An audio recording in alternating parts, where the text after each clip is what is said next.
MisterShnitzel is now live streaming Dungeons & Dragons. Our adventures ask for justice with a side of fries, and we're all out of fries. Dungeons & Dragons.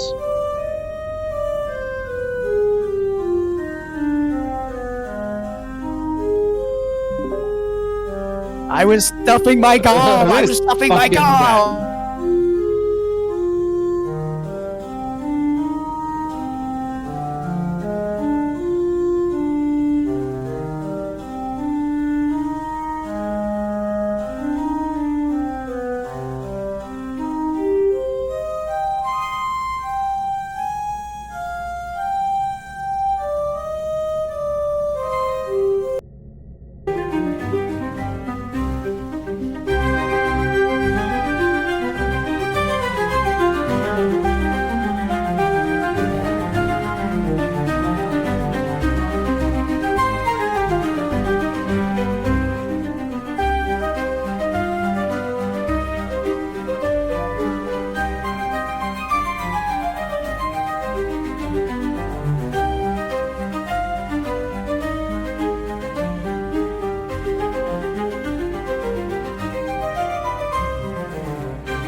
Rar.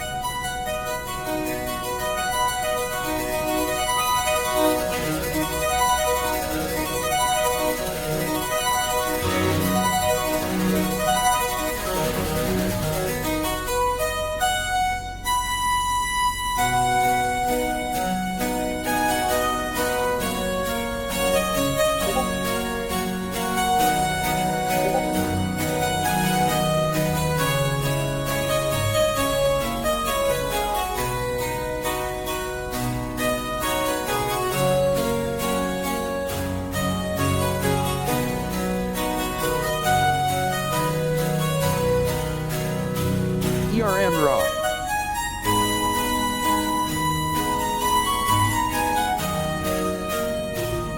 Raw Flamine.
I say, good sir.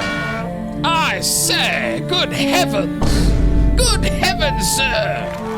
It seems we found ourselves in another episode of the D&D campaign through the grandiose world of Barovia, the Curse of Strahd. Welcome in, everyone. Welcome in, Skeevy. Welcome in, Laws. Welcome anyone else lurking. For we are about to begin, once again, transcend the realm of reality and find ourselves deep within the realm of Faerun into a new dimension, a new world full of danger, dragons, and magic. Oh, magic. Get a load of this guy. Ooh, magic. Wow. Oh my goodness. Get a load of this guy. Hey. Welcome in, everyone. We are going to be getting started with another session of our D&D campaign. Very excited. Our adventurers are in quite the pickle, but they seem to have handled themselves well. And after a very exciting episode, or after a very exciting session last week that we'll be recapping everything that our fair wanderers have wandered through and who they've spoken to and what was said in our little recap before we really get started.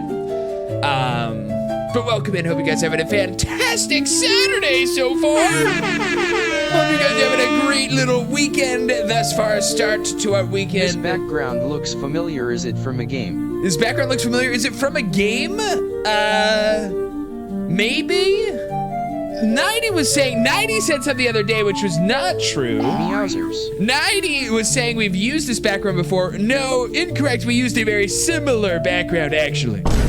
This is our second, jungle-themed background. We had another jungle kind of background where we had a similar sort of deal, but this is a new background that we've made this week. Is it from a game, though? I'm not sure. It does look very familiar. I mean, it does have big, giant, whale bones. I don't know what kind of bones those are behind me. It kind of looks like it could be from about. I don't know what these bones are behind me, but it's definitely, fantastical. It could be from a movie. It could be from, some sort of game. I'm not sure. I have no idea. But we're here. We're doing it. Kind of looks like it could be from Avowed. Yeah. Yeah, I mean, Avowed was so generic. It looks like any fantasy scene. You could steal any fantasy scene from anything, and it would look like it. You could say it's from Avowed. Oh, there's a desert with little magical fairies flying around. Oh, it's like Avowed. Whoa! Whoa! Whoa, they're in the forest. It's just like Avowed. Oh my God!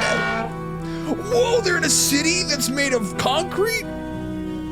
Avowed. At least it looks good. Yeah, it does look good. Avowed does look really good. That's true. We do have a pretty cool intro, but like a golden painted piece of poop. Literally, that's like a lot of the games coming out. A lot of the games coming out these days are gold painted pieces of poop, to be honest and fair with you. But welcome in, everyone. Hope you're having a great weekend so far. We are going to be getting in. We're going to be starting. Yeah, Monster Hunter Wilds is actually a lot of fun. I was playing some more of that. After stream, I played a little more of that last night. It's actually really good. It's actually fucking phenomenal, to be honest. It's actually a great game. Excited to try more of that. But without further ado. Did you upgrade the drip? Did we upgrade the drip? Oh, yeah. So I got the cockatry set, and there's some pieces in the cockatry set that I noticed have this little bonus that you're not interrupted by light damage as much from the cockatry set. Or I don't remember. It's something trees, something Kwama trees or whatever the fuck it is. But some certain pieces from it were Cockatry. Cockatry. Close Monster Hunter, LOL. Cocktree. The Cocktree monster. Cocktree. I'd like to climb that cocktree. You know what I'm saying, ladies? But Yeah, I got Rude's some. cock. I got some new armor pieces. Pretty cool. In the armor system, this Okay, way the can't wait to skills. see your cock costume. The skills. Wait, this is crazy. LMAO. It's not a cock See, costume. it's that big tree in the That's so background. rude. That's very rude. Incredibly rude. Oh. Also, before we get started, let's combine chats with CB, pardon. with Cinny and Moon, perhaps, if Moon is streaming. Perhaps Moon is streaming as well. I don't see him I online, didn't but say it. let's collab with Sinister Jess. Let's give him a little knock at his door, a little rap at was the door. And we'll collab and get the shared chat thing stuff going. Alrighty. See. And we'll get that started. Law The understands. shared chat feature. Cool, there it is. Alright, Bro. chat sharing is on. Don't doubt Perfect. me like that. Just in time for our cock tree conversation to be It was live on creepy, two guys, different not chats. Hi. Alright. Sinister Jest is horking at 147 Good BPM. God! Stop horking it over there. Good God! Walleyes is Anyways, horking at 102 BPM. anywho, God, guys, get it right. God! It was freaky. Alrighty, FFS. alrighty, everybody. We're gonna be getting started. We're gonna be jumping into our recap, into our story recap for this week, for this I'm session. calling Freak B. In just a second, here, Don't. we're gonna be dropping speech Please. chat. Farewell, CB is horking at 101 farewell BPM. to the speech chat, and hope you guys sit back, enjoy, relax, as we're gonna be having a chill little D&D session for Nah, you to nah. watch for your watching enjoyment. Freak B is Freak B's archenemy. But farewell. Intel- Farewell, everybody. We're gonna be getting started here in just a moment as we close this here. Oh, whoopsies. Well, that's perfect because we're gonna be doing this. Welcome in, everyone. We're just getting started. All right. Alrighty. Oh. We do know that's a taxing thing for you. All right. Welcome back, everyone. Hello, all of our players, our adventurers. Dude, oh my god. This guy literally redeems a fucking check. Let's go, He Tonka. redeemed, no, pause, wait a minute. He redeems a fucking thing that says, make a custom chat command, Tunko time. Make it say Tunko time. Let's go. Oh wait, no, I meant for it to just say exclamation mark Tunko says Tunko time. My bad. I've been saving up for that for a couple weeks now. That's what you were saving up for. Yeah. Oh my Tanko I will be time. expecting my Tunko time redeem. He really likes Toko time. No, it's just, what can I say? I'm just the best one here. Alright. What would you guys do without my commit, shut up.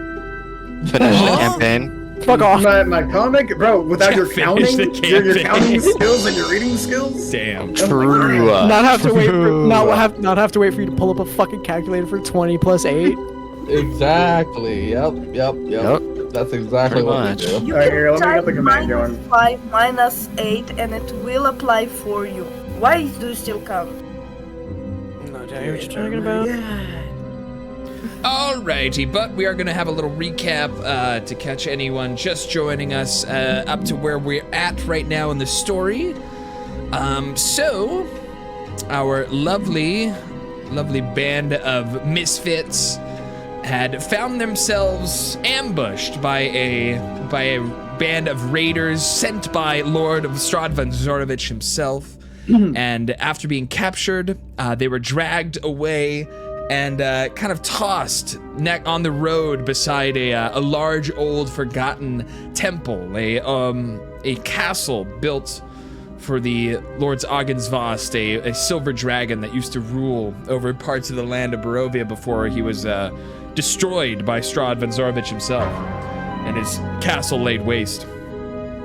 But that's all ancient history, as our adventurers were tied up and bound beside the great castle, and were able to escape from their bindings and find their way to safety. within the confines of the castle, being chased, almost being chased down and killed by a group of vampires that have been patrolling outside looking for their whereabouts over the last night that they've been within this castle. Last day, I should say. Last day or so that they've been within the castle finding their way about. But while they've been inside, they have found and now spoken to some of the former knights of the Silver Dragon. After being requested from a Lady Lugdana to seek out a group of the old revenants from the Silver Dragon. Saying, find these few souls wandering the halls of Argensvost. Seek out Sir Pius the Righteous, Sir Fortis the Defiler, Sir Amoric the Romantic, Sir Sonnet the Poet, and the ghost of Sister Mercia. And after being tasked by this spectral woman to find these people within the castle, the party eventually has, and they have now spoken to all but one, pretty much, all but one of the revenants that they've now just found. They have just kind of stumbled into the room with their last revenant that they were seeking out, the Sir Pius the Righteous, who actually, I can do a little of this, as they have now found Sir Pius the Righteous as he is praying at the altar in the Chapel of the Morning Lord within the first floor of the castle that they've been going through. And each one of these revenants actually had tasked them with something. In return, they would pledge their loyalty to the party and help them in their fight against Strahd Vanzorovich.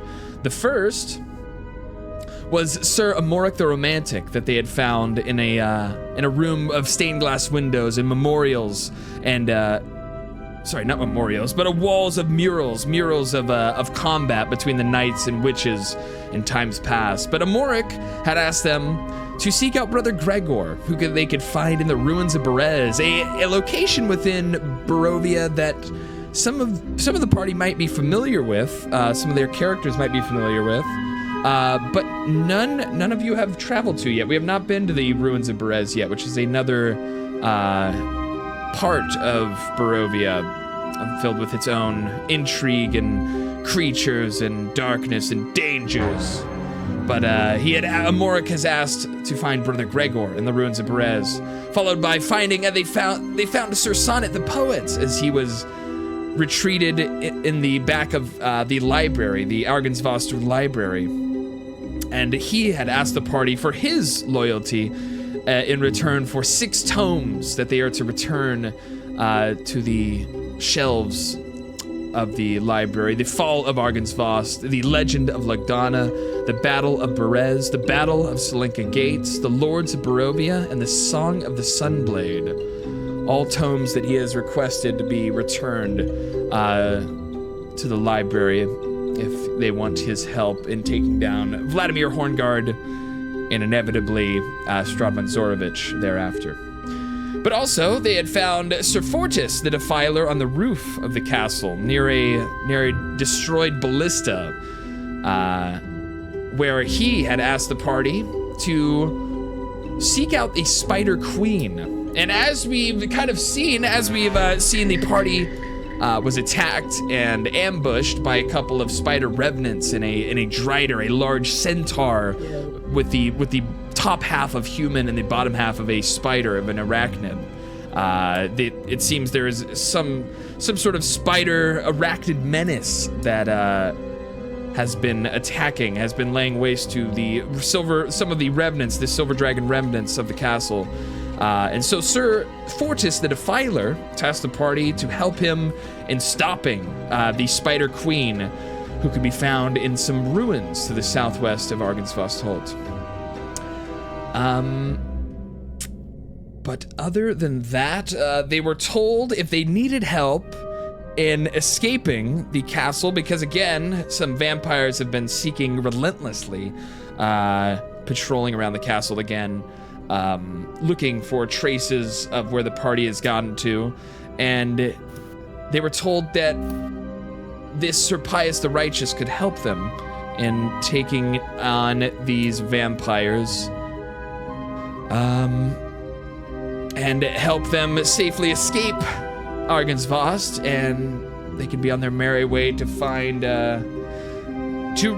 whatever they choose to do. We'll see what the party ends up wanting to do, whether they continue their journey towards the Amber Temple and they want to find Emil, the next leader of the werewolves, and return the son of the Kresix Burgomaster back to his family household again. If they want to go and help Sir Defiler in his mission to take on the Spider Queen, if they decide to go to the ruins of Perez and find this brother Gregor that they were spoken about, or maybe even take a safe trip. They could even take a safe trip back to the city of Valaki, where there is another library within Valaki that might have the tomes that your party is looking for Sir Sonnet. But that all aside, where we left off last was in the Chapel of the Morning Lord, and that is right where we're gonna pick up this adventure. Alrighty, here we are. Let me just get us all switched back over to... Here we are. And so this is kind of where we had left off with our party in the chapel with Sir Pius the Righteous.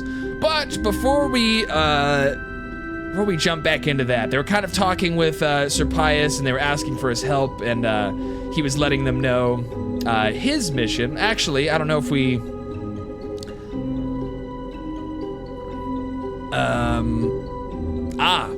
I don't remember. Did he tell you guys the assistance that he needed, that Sir Pius the Righteous needed to help him?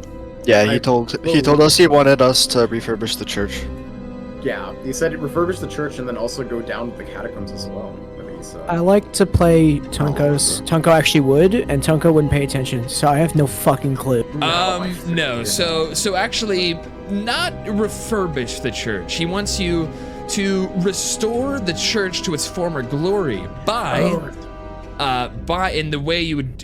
He has specifically asked you to do that is by returning the icon of Ravenloft back to the Chapel of Mourning, where it rightfully belongs, because it was given to Lord Strahd as a gift before Lord Strahd had turned on Argensvost and betrayed him. And now it is actually the icon of Ravenloft that he wants you to seek out is actually within the bowels of Ravenholm, or of Raven. Gosh darn it. Half-Life 2 reference? Not Ravenholm. Within Ravenloft, the icon of Ravenloft is now within the castle of Lord Strahd himself. And so you will have to somehow make your way, if you want the help of Sir Pius in convincing Vladimir Horngard to reestablish the Order of the Silver Dragon, you will have to find this icon of Ravenloft within Strahd's castle, Strahd's domain. But he said, I think right where we left off, he has agreed to help you in fending off the vampires outside. But let me see here. Do we have that written down on the notes, what Sir Pius... I don't think for Sir Pius, no. Just the fact that I asked him for it, or got the right, for it. Right, I'm seeing that as well. So, we'll add another tidbit here. Pius the Righteous seeks icon of Ravenloft. There we go. Groovy.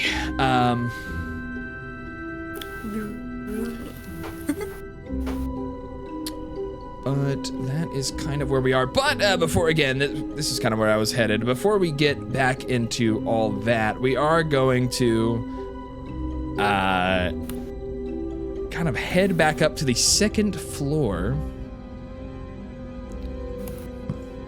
The second floor of Argensvost Holt. Or second floor or third floor? Third floor. 3rd floor, where one of our party members that was fast asleep last session will now be awaking. So Aurelior, you wake up in this strange room that you do not recognize. As you kind of blink your eyes open and you look around, you see again murals of the sister of the abbey wielding a sword. You see murals of a monk in prayer. It looks to be a saint of the land. You see stained glass windows featuring knights engaged in sacred rites with fabulous colors kind of faded to time. But yeah, and you also kind of look further to your right in this room and you notice a strange character you've never seen before, clad in the armor of a revenant. I'll turn to the Revenant and I'll say, "Who the hell are you?"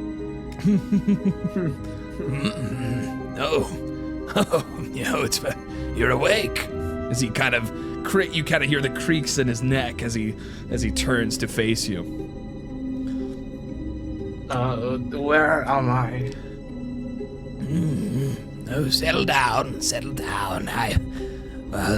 My name is Sir Amoric the Romantic. And he kind of, as he bows his head as he addresses himself to you. Pleasure to make your acquaintance. And you are right now. You're in the upstairs gallery of Argensvost Holt, where I spend a lot of time praying and remembering our great lord. Did you see where my friends went? Did you speak to them? And he kind of chatters his teeth in a little chuckle. Yes. Your friends left you here for safekeeping. They wanted to make sure they had someone to watch over you as you slept. And I believe they've gone off to the chapel. And he kind of nods as he looks out the stained glass window. You can kind of see the chapel, below. And you actually see from the window, you see your whole party kind of standing below the chandelier in this chat, kind of through the stained glass. So it's kind of a little obscured, but you can make out the form of your party standing and talking with another revenant in the chapel below. Jump. Would I be able to yell out to them?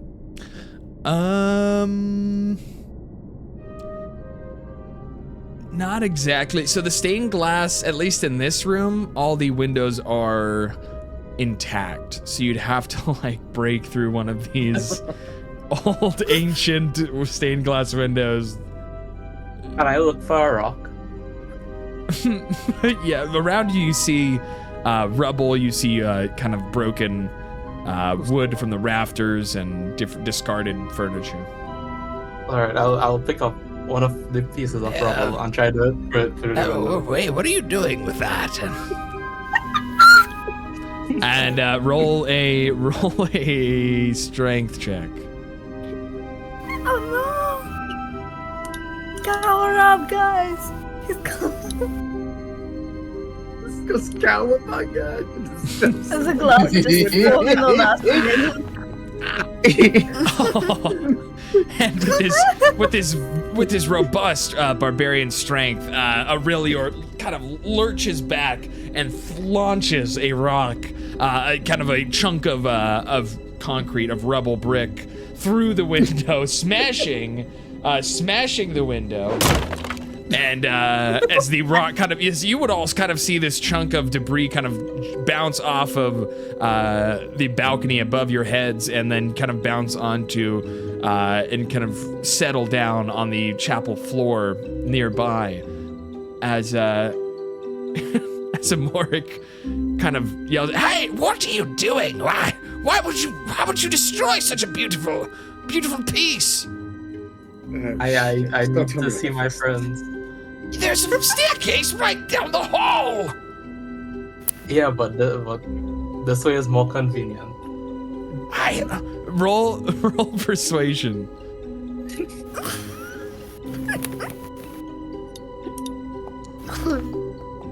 Dude.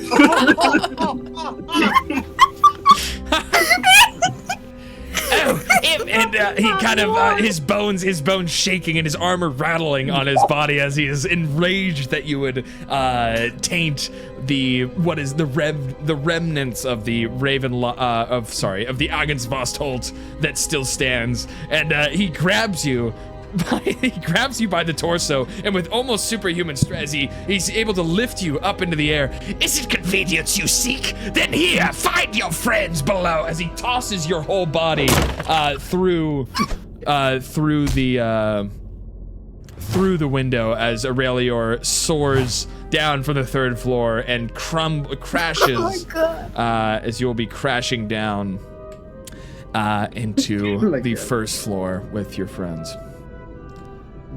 And that is, how far is that? Let me see. It actually says it right here. We're on the 1st floor. That is 40 feet. That is a 40-foot drop. So roll me. Oh my god. Actually, I'll roll. I'll roll it. Are the rest of us watching this? Yeah, you're all gonna have to make a dexterity saving throw. I was gonna say, with Gunther seeing this, like, hold on. Wait. With seeing this happening, is there enough time for Gunther to cast? Give me 1 second. I had your stream pulled up. I'm gonna guess. There's enough time for me to cast Polychromatic Orb. Will he even see it? Yeah, that's what I was asking. Are we even like watching? Roll perception. Perception. That would be fun. It'd be What the would you roll? Perception. Perception might be it. Let me take a look here. Yeah. Roll sleight of hand. Sleight of hand. That's. What? Yeah. Okay, no, that's fine. Damn. I was hoping for a 1 because it'd be very fun. All right. Since because the rock had launched through the window and you all would have kind of looked up at that area, you would have seen the moment that Aurelior was tossed through it over the balcony towards you all. To be fair, we probably would hear glass shattering. Yeah, well, no, we heard the glass shattering. You said that we saw. This is also the guy who. No, yeah, you guys all for sure looked up and saw as the first, as the rock went through, as the rubble went through. But what do you say? You guys, this is Gunther. These leaves are footprints, guy. We have to keep this in mind. You do realize I haven't the smartest. Gunther's the smartest one in the group. Well, Gunther is also the only one who thought leaves were footprints. So, you know. Yes, he fucking did. With a 24 sleight of hand, you were able to quickly maneuver and cast the spell as Aurelior is falling, and you're able to use your polychromatic orb and kind of catch him mid-air within the bubble as he kind of gently. But we're still gonna say as you were thrown through the window. We'll still have Aurelior take 3 slashing damage from the broken glass as you pass through. But all right, and I think Aurelior should also do the 14 wisdom saving throw. And so that will be Aurelior as he is kind of in the bubble here. Yeah. So press a button of wisdom saving throw. Yeah. There was but the polychromatic bubble just forms around him and then raises that. You are now charmed by me. Oh my god! You are charmed.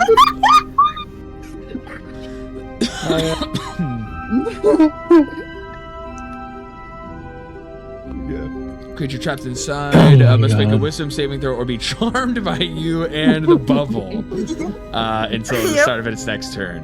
So for the next 10 seconds, he's charmed. Yeah. But my question is, can Gunther willingly lower that bubble because it rises 10 feet into the air? No, but it said it automatically rises 10 feet into the air up to 30 feet. It doesn't say you can rise it, so like. theoretically he would still be falling at least 30 feet. Well, it doesn't say automatically. He's still in the bubble? It doesn't say automatically. And It does say the bubble rises 10 feet in the air along with its contents. And the last time I cast this, you let me have the choice. So here's the thing. So it would be floating kind of 10 feet in the air, and so that's kind of where you guys are at. So you have Aurelior kind of floating, kind of confused and cut up from the glass that he just got thrown also through. Charmed, I just imagine like yes. But yeah, so if you were just to drop him, he would just plop down. But you kind of have him in the bubble here with his attention. God damn it. You did this. It seems that Aurelior's awake. Aurelior, what did you do? It also appears that he's charmed. I don't know if he can answer you at the moment.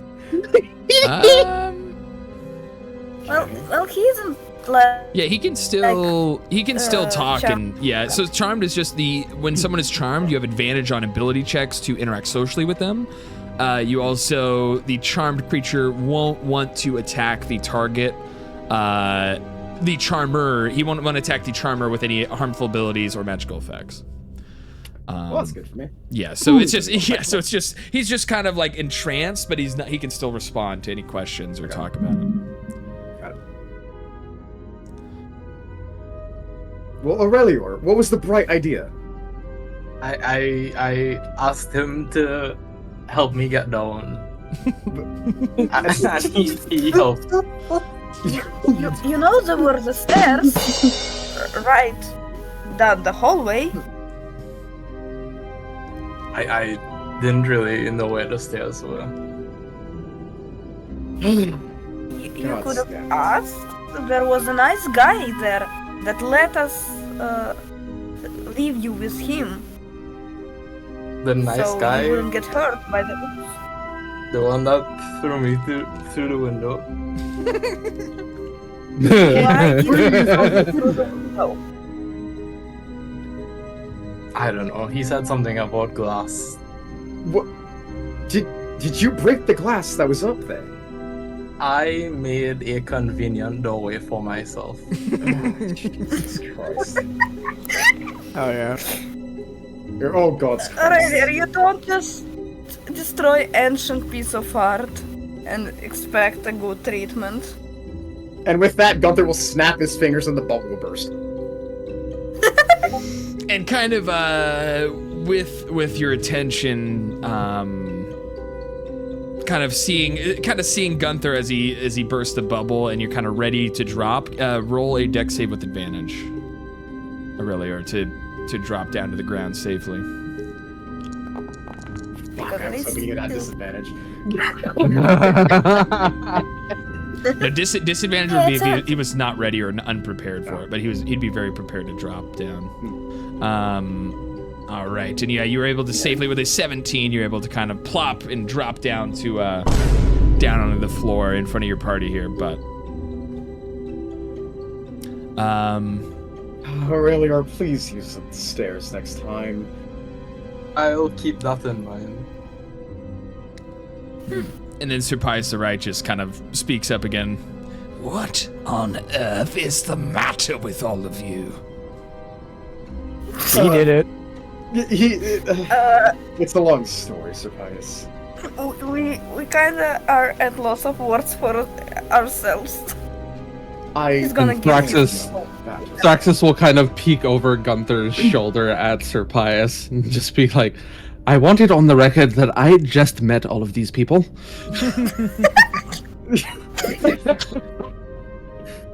I'm not associated, I'm not with them.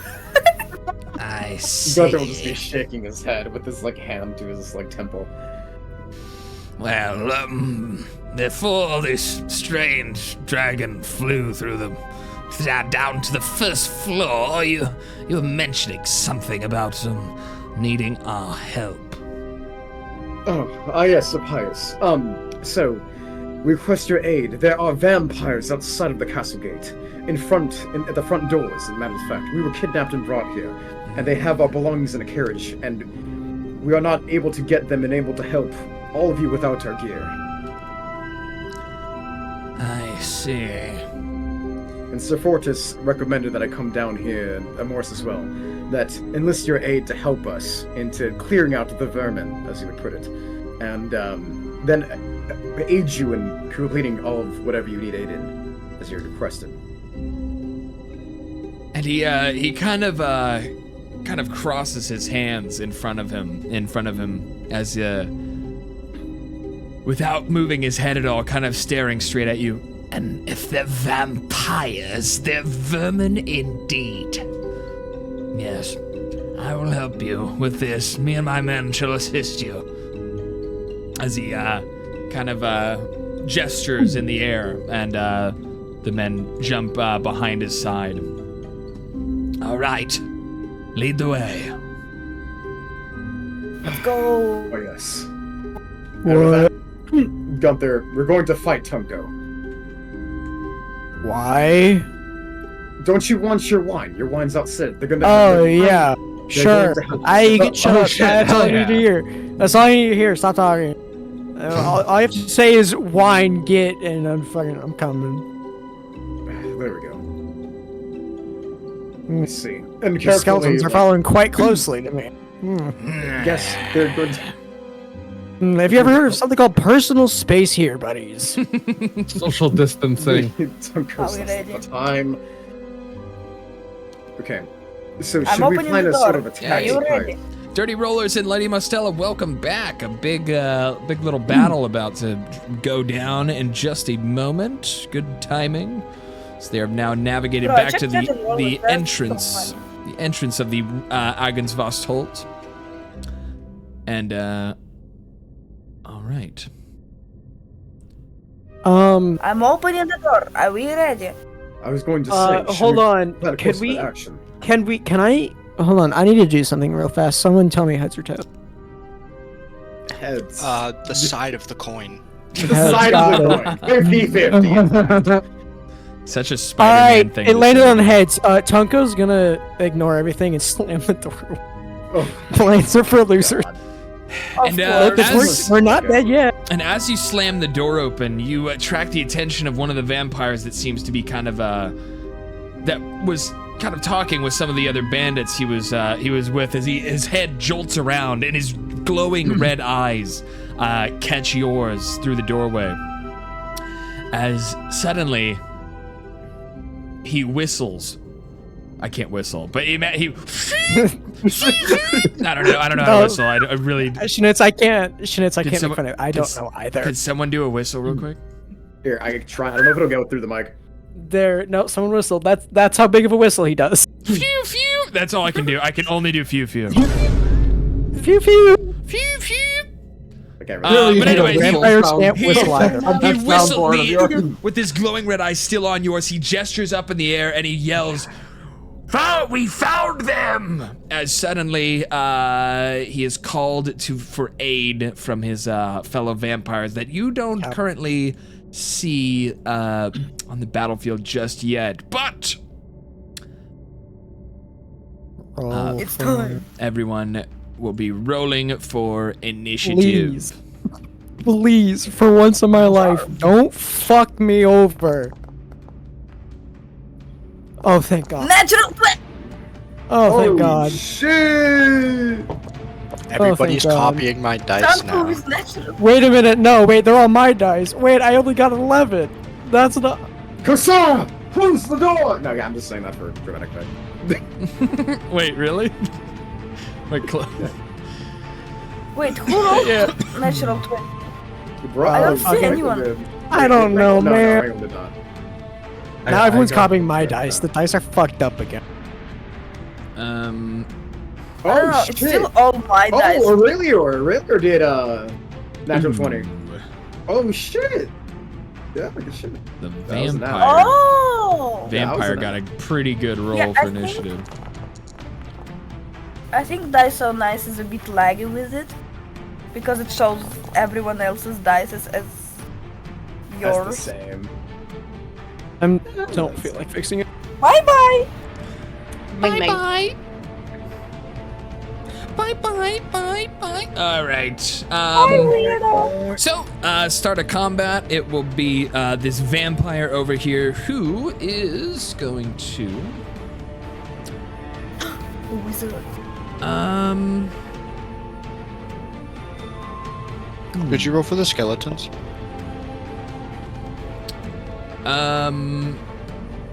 The bandits? Oh, right. No, you're the so right. skeletons. Literal skeleton. You're so right. Sir Pius the Our Righteous. buddies. And the other revenants will be rolling as well. Thank you. Good catch. Another one of those combat encounters where I'm by the fucking bot. I'm below you. I don't want to hear it.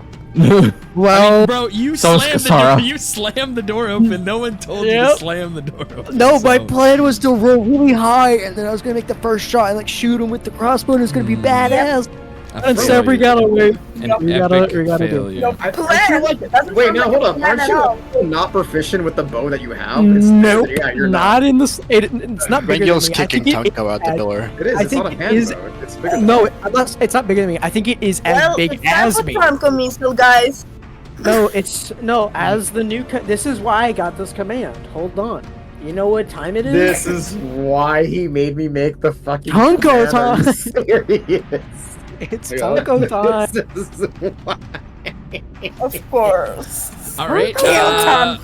So the first thing the vampire is going to do, he's going to move kind of into a better position, and as he kind of saw the gnome slam the door open and kind of saw him first, he's going to immediately ready a firebolt, and he's going to slam a firebolt over on Mr. Tunko.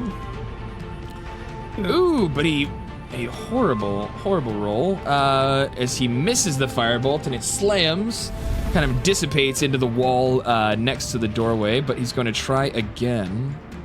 Another firebolt. And he fails again. Wow, so lucky, dude, as he shoots another firebolt, and it misses, and it slams into the side of the doorway. But that will be the vampire's turn. Very lucky. But then will be Aurelior's next. I'll rage. Alrighty. Our barbarian dragonborn.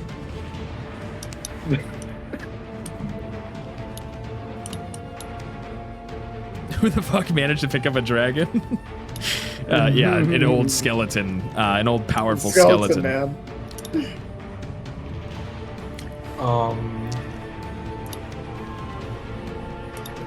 I'll end. I don't think I have anything to throw. Alrighty. So that'll be your turn, and then the next will be the revenants. I believe it's this revenant. Yes. So this revenant will be next as he kind of steps in front of Sir Pius the Righteous. And what is his movement actually? What is his 30? So he is going to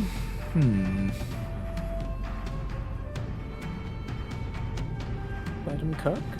We're letting him cook. We're possibly letting him cook a little too long. We're going to might be burning. Here, he should have this. There we go. And the other revenant we're going to... Sorry, for some reason they don't have swords. They don't have swords on them, which is weird. So just making sure they have their equipment. Boom. Alrighty. And this revenant is going to step out in front of Kosara. Is that enough movement? 1, 30, 10, 20. Perfect. Just enough movement. And as he steps out in front of Kosara here, he's going to draw his long bow as he is going to take a shot at the vampire. And in the normal turn of events, when I use any NPC to attack anything, he misses again. And this is off to a fantastic it slams into the dragon statue behind him. Dude, I have the worst luck with the rolls on the NPCs, which is good for the party, to be honest, but it's just so funny. It's such a consistent thing throughout the campaign. All right, but that is That's his one start attack. with Irina. He'll take another. Yeah, Irina was the worst of it, dude. And a two from his next shot again. Another arrow flying wide of the vampires aiming for, but it'll be Rangiel. Rangiel's next. He's gonna fucking manage to miss a punch or something. Well, so for some reason, Rangiel has no sight outside of the door. He's kind of blind, I guess. So he's gonna. Oh. Well, you would have kind of saw his Tunko kind of dodged or ducked out No, of the way like of a fireball. I don't think he legit could have. The game, like for some reason, just like had fog of war outside of the door, no matter like where I was. Oh, weird. I'm not sure.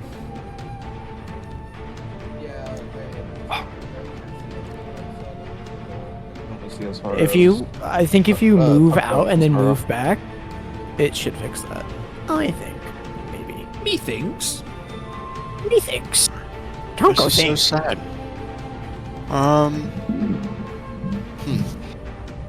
Rangiel's going to use his primary action to dash so that he can get to this vampire. Okay. And then he's going to activate Flurry of Blows. Let's go. Gonna drill it. Okay, thank God. 27. I hope a 27 hits. 27 does hit. 6 damage. Oh, 6 wonderful. damage as you smack and punch and kick into the vampire out here. As you all see Rangiel kind of very quickly rush out through the exit or through the entrance to the castle and jump in front of this vampire to save his party, and that will be 6 damage going through. 6 magic damage. Yep. Yeah. That does make sense. And is that your turn? Yeah, can you make I think it's a dex save? Yeah, can you make a dex save? Sure thing. I love asking Myro, is that your turn? Because the answer is always no. Dex save from the vampire, who is pretty good dex save, but a 10. Yeah, he does not save, so he's not prone. All right, he is the you see the monk elf rush out and with a quick strike into the center of mass of this vampire, is able to knock him back and down to the ground with a powerful strike. But is that your turn? Nope, one more attack. Oh, that's right. Nope. There's always no. Oh, 15. Does a 15 hit? A 15 does hit. Okay. Whew. I'd be scared. Alright, 6 more damage. Alrighty. And a couple of kicks and another dropping an arm and a fist into the fallen body of the vampire while he's down, and that will drop him down here. Alrighty. And that's Rangiel's turn. There we go. All right. And next will be Sir Pius the Righteous. 3 business days later. As Sir Pius will rush in a similar fashion, rush out through the door here. Oh, whoops. There we go. Perfect. And he is going to... For some reason, he doesn't have the spells on his sheet, but it does tell me when I, kind of in his description in the room, in the chapel room, he has the description which gives the spells that he can use.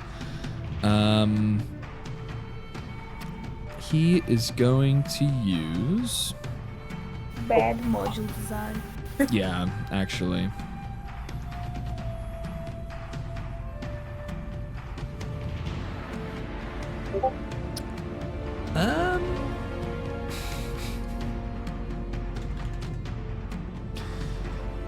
We'll get back to that.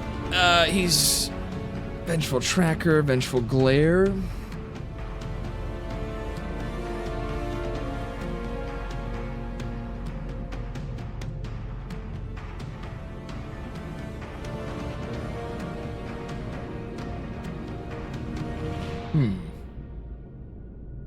Wait, is it not? Oh my god, my playlist is over. is bugging out again. Are you guys hearing the track, the battle track? Yeah, I hear No, it. it's only for me. Okay, that's just checking. I hear it. Yeah, Pius is going to just rush up. He's going to try and get as close as possible, but he'll end his turn there for now. But next will be the bandits that is aiding the vampires is going to take their turn. Where is he? This guy is going to run up and aid his vampire lord and attack Rangiel. So I think he's just going to attack with his scimitar that he's equipped with. And a 9 would miss. He will attack again. And misses again. 2 misses from his scimitar. That will be his turn. The Revenant. The next Revenant will be next, as he's going to do something similar, is he's just going to run up, kind of get on the edge of the doorway here, and he's going to shoot with his longbow at the vampire. Does he get advantage because he's prone? Oh, he would. So we'll roll again.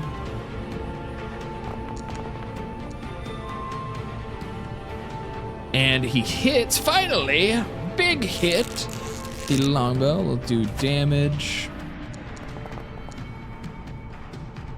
There we go. And as the arrow flies and slams into the fallen body of the vampire here, that'll do that much damage. And for now, that'll be his turn. Gunther is next. Gunther will then rush out here, kind of sidestep where we could have a good view. Let's see. Yeah, accounted for that. Okay.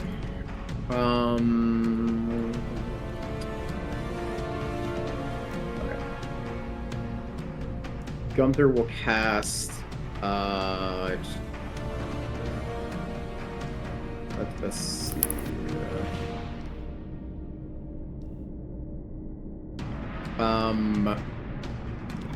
We'll cast Vicious Mockery on the vampire. Okay. And what is the roll he has to make for that again? That is a wisdom saving throw. Wisdom saving throw. And he fails. Get knocked, idiot. Or something. Go. Nice, and that is 8 damage. 8 psychic damage coming through on that. Searing his mind and his psyche. That would be knocking him down to... Boom. Is that your turn? That is the end of my turn. Alrighty, that is Gunther. Galahad. Tunko Fizzlepop is next. Okay. Oh, Lord. Don't. Let me go.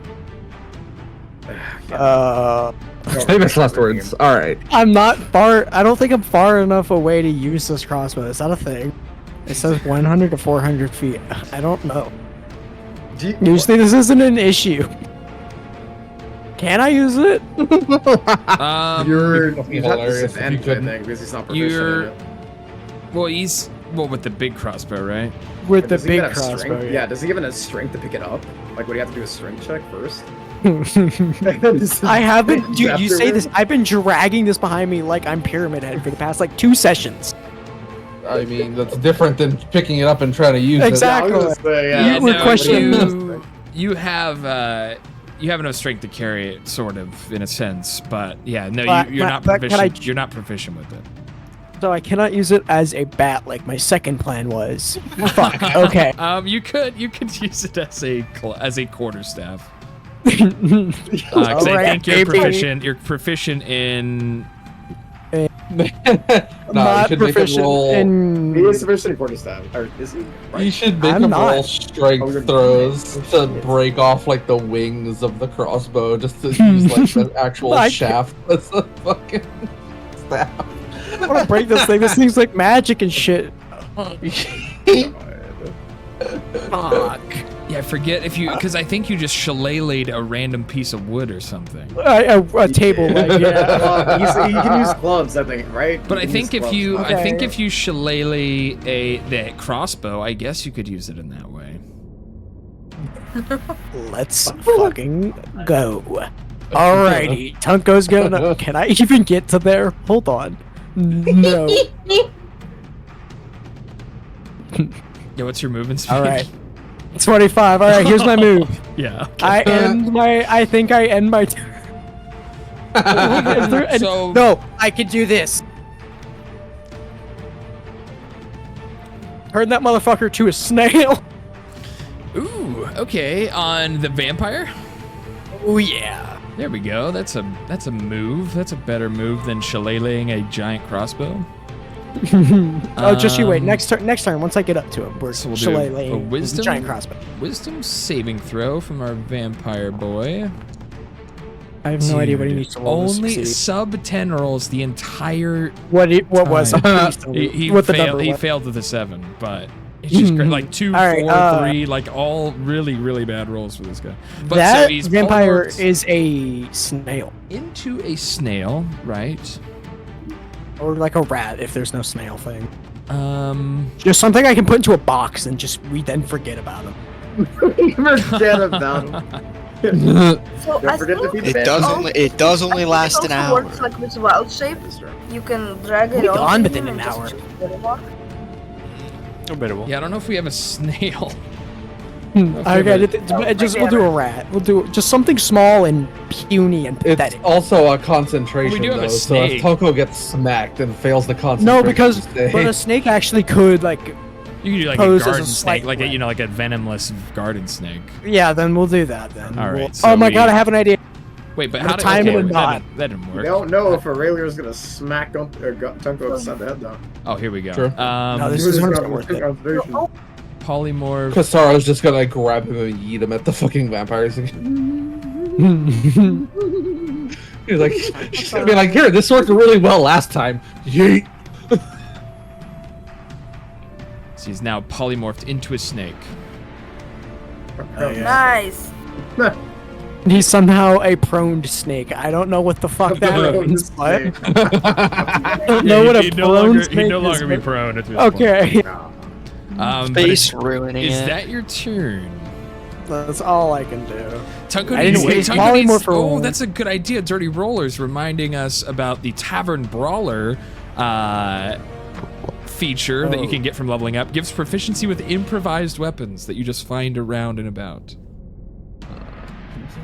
I do. Well, no, I'm not gonna do that once I get my kick-ass hand crossbow. That would be smart, but my hand crossbow is kind of badass. It would just give you proficiency with broken bottle, is what it would give you proficiency. Oh, that's true. Okay, we gotta pick it up. This kid. It's like Tunko's thing, man. But that's your turn, Tunko. Yeah, that's all I can do. All right, as the vampire has now been polymorphed, very nice move. We'll move to Thraxis is next. Look at me not wasting it for once. All right. So Thraxis will also Good job, head out the door. And let's see. Where the frick is it? There it is. He will cast. Okay, so we're just with these 3, right? That guy's dead, right? Dead. Yeah, that's a body. Yeah. Okay. The guy who shot the cameraman is dead. Yeah. God. Okay. I've already been on this rant. I won't do it again. Smile. Okay, let's see.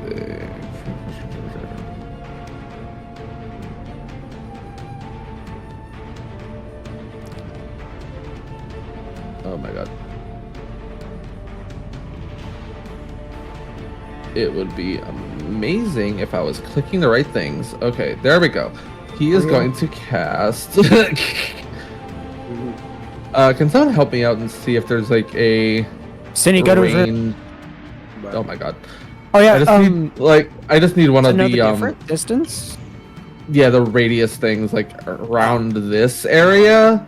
I'm trying to catch these two bandits in my AoE without hitting either the polymorph dude or Rangil. It's a 20-foot radius. Yeah, you go to select targets. Like, you know where you see the square, like on top left, right? Yeah. No, it's measurement control, sorry. Go down, the person on the top left, token controls, go down to like the little L. Okay. Controls, and then you have the circle template. And you press delete to delete it once you're ready to go. Okay. Yeah, you could hit a 20-foot radius right here. That would avoid all of that. Yeah, okay, so I will cast... Let me see, am I casting? That's not what I wanted. That's what I wanted. I'll cast Sleet Storm there. Okay. Oops. And that would require them to... Wait. That's actually a 40-foot, so I'll place that... Can I place that there? Let me see. Oh my god, how do I get rid of this? Hang on. The circle delete. No, like, it's on my cursor. I don't know how to... Oh. What do you mean? You want me to... Oh, Weirdo Draws says, holy shit, the damn word shillelagh just made me forget all of my English. Trust me, shillelagh's a weird word in English. That's even a weird word to English speakers. That's a very odd... It's an Irish word. It's all at Magic Fonks. It's like an Irish-Scottish word. It's a very strange word from Celtic language. I don't know why, but shillelagh sounds Arabic. It does, yeah. It's very odd. It doesn't fit with a lot of other English vocabulary. Okay, what is that there? Oh my god. Yeah, I'm just trying to get rid of this. I don't know how to... Oh, okay, so you're just gonna hover over it and hit delete. Hit delete. Okay, there we go. Yeah. And then you can... It's fireball in here. You can use... I believe it's M2 to, like, move your... Yeah. Okay, I can't click anything. Hang on. Okay, there we go. I'm good. Yep, good. Yep. Sorry, this is... I'm trying to... You're totally fine. Yeah, Moon is one of our newer members. Okay, so now what is the range on this though?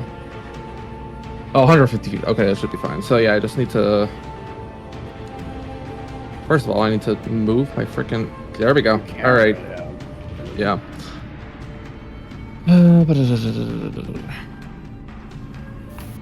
Okay, so getting rid of that. I'm gonna. Okay, so there should be fine, I believe. That is my... Because I was wrong. It's a 20-foot, Well, cylinder. no, that says... It's just a radius cylinder. No, it's 40 foot tall. That's as big as it is. That's how the spell is. So that's 40 foot right tall, there, 20-foot radius. Yeah. Yeah, this is it. This is okay. the 20-foot radius. Yeah, okay. So yeah, sorry, it was giving me the measure template thing, but it was making it that size. I guess I was making it the wrong size. Really? Oh yeah. Yeah. It was weird. I saw that. Yeah. I was like, wait a minute.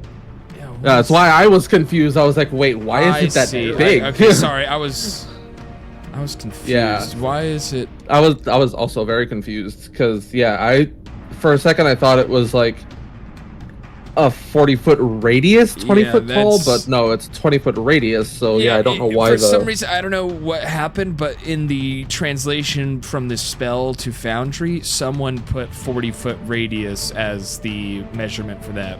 That's very weird. But okay. But it's 20-foot radius. So basically, this one that you placed is accurate to what the spell would be. Because basically, if you look here, so every space is 5 feet. So that's that's 5, 10, 15, 20. That's 20-foot radius to the center there. Yeah. So that's okay. So yeah. Anyway. I don't know why I would put that. I'm sorry. That is very confusing. I don't know why the game gave you a 40-foot template. Yeah. That is why I was just very lost. So yeah. So they need to do a that is now difficult terrain for them. Here we can even change the color to more of an ice color for this spell. So that is the Sleet Storm. Alright, when a creature enters the cylinder for the first time on a turn or starts its turn there, it must succeed on a dexterity saving throw. So the 2 bandits will be dexterity saving throwing. Yes. And watch, these are going to be 20s. It's going to be nat 20 saving. Probably. They're going to be totally fine. Well, actually, he fails. So the first bandit here slips as the sleet as the snow falls around him and the ground freezes over. He actually slips on the ice below him and falls prone.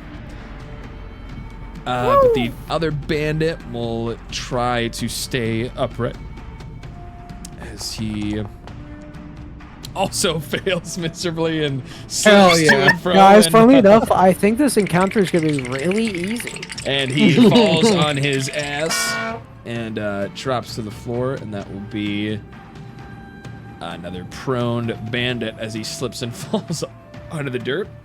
Yeah, this is looking a lot better for everyone at this point. It's supposed to mean. Do you have doubts about us? What the freak, dude? I had doubts about us. What do you mean? Me slamming open the door with zero plan filled you with doubts? Is that what you're telling me? For some reason, I don't know. That is preposterous. That's a good word to use. That's a good word to use. Okay, and for my bonus action, Aurelio's AC is below 17, right? Still? Yeah. This was like at 11 or something, wasn't it? Or 13 or something like that. Yeah, 11.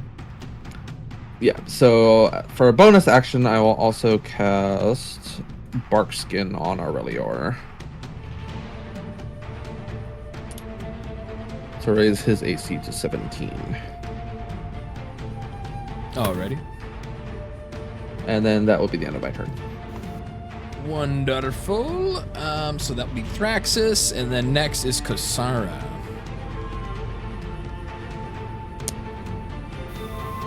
I think I'm gonna do Misty Step as my bonus action.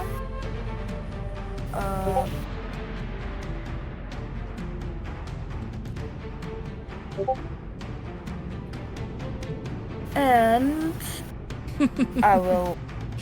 Thank you, Dirty Rollers RPG. Gotta say, snail tomorrow. token. That's perfect. Oh yeah! Thank you. Make it a snail. Very cool. Please make it a Yay, snail.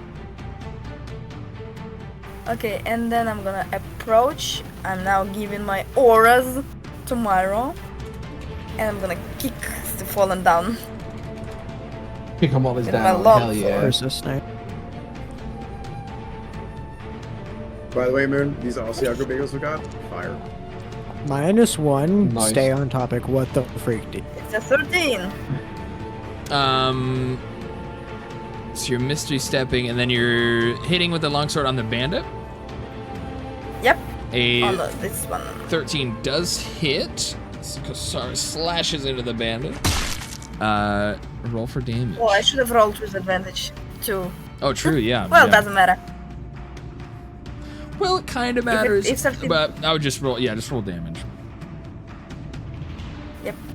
Because you Next always, time, whenever roll. you have the chance to roll with advantages for everyone. I know Kosara probably knows, but if you ever have the chance to roll with advantage, there's a chance you could hit that crit. There's a chance one of those dice is a crit. So it's even if you hit true, even if true. you hit one dice, you still have a cool chance to maybe do more damage if you have advantage. But As we definitely will with how these rolls we have a lot of people in combat queue here, so we'll just keep moving.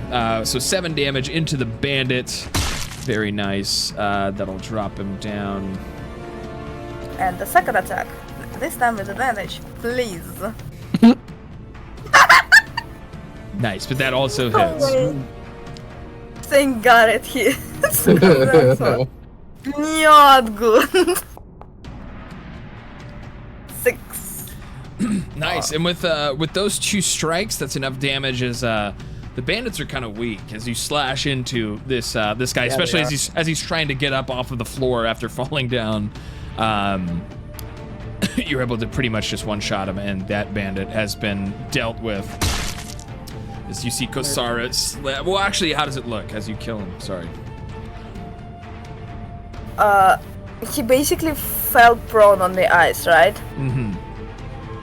So I stab him in his black heart. And as you stab into him, he reaches to grab the blade and breathes his last as he falls dead to the floor. I got you guys. But is that your turn? Yep. All right. So that will be Kosara, and then next is this bandit over here who's gonna. How much movement does he have? So he's gonna stand up from being prone, and let me see. Is it difficult terrain as well? Yep. It is, yeah. So when they move into the cylinder for the first time or starts its turn there. So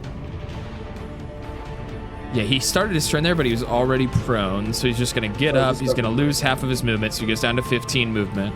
And then it would take 1, 2, 15 would not even get him in range to attack. He can hit the snake. I was about to say, yeah, he could do that. We're actually that's the thing. Let's do an intelligence roll. We'll see if he's smart enough. We'll see if he's smart enough to go and hit the snake. Nice. And we'll say he's heard of this spell before, and yeah, he actually will run over and he's going to try and attack the snake and do some damage. So he does hit. How much damage would you need to transform the snake? So the snake would be 4 health. So you just need to do 4 damage to close the polymorph, and he does as he slashes into the snake. Master, please wake up! They're going to kill us all!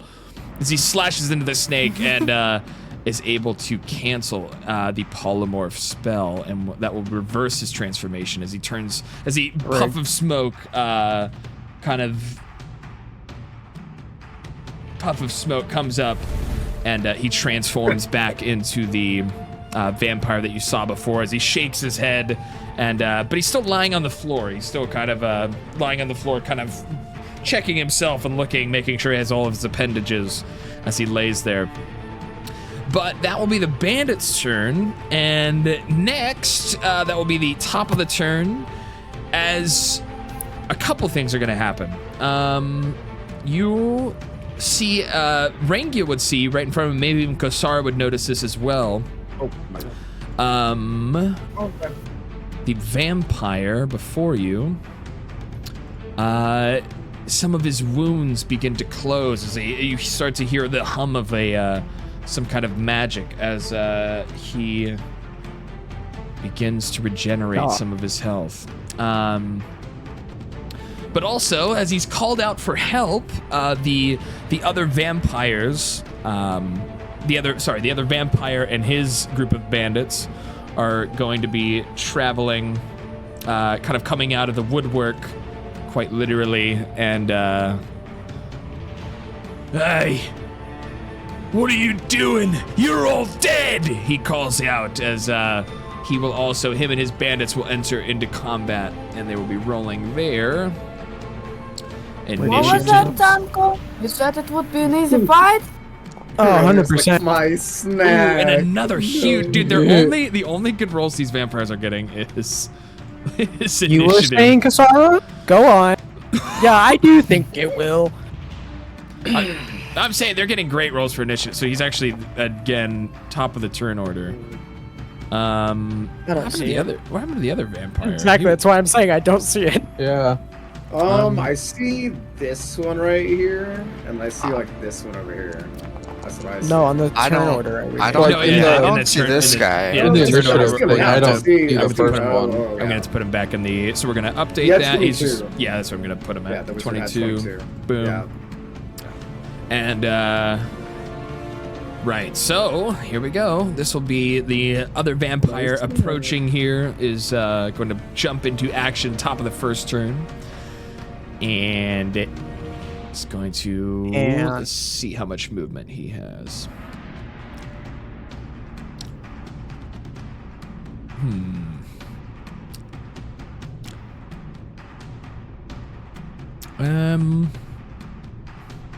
How far away is Thraxus here? No. He's going to run up. So you see the vampire kind of coming into view, kind of through the fog and the darkness of the area around you. It's almost kind of hard to see him, but he emerges from the dim light, and you see him kind of sprinting up as he hops over on top of the staircase and jumps and rushes to attack Thraxus. And that is going to be...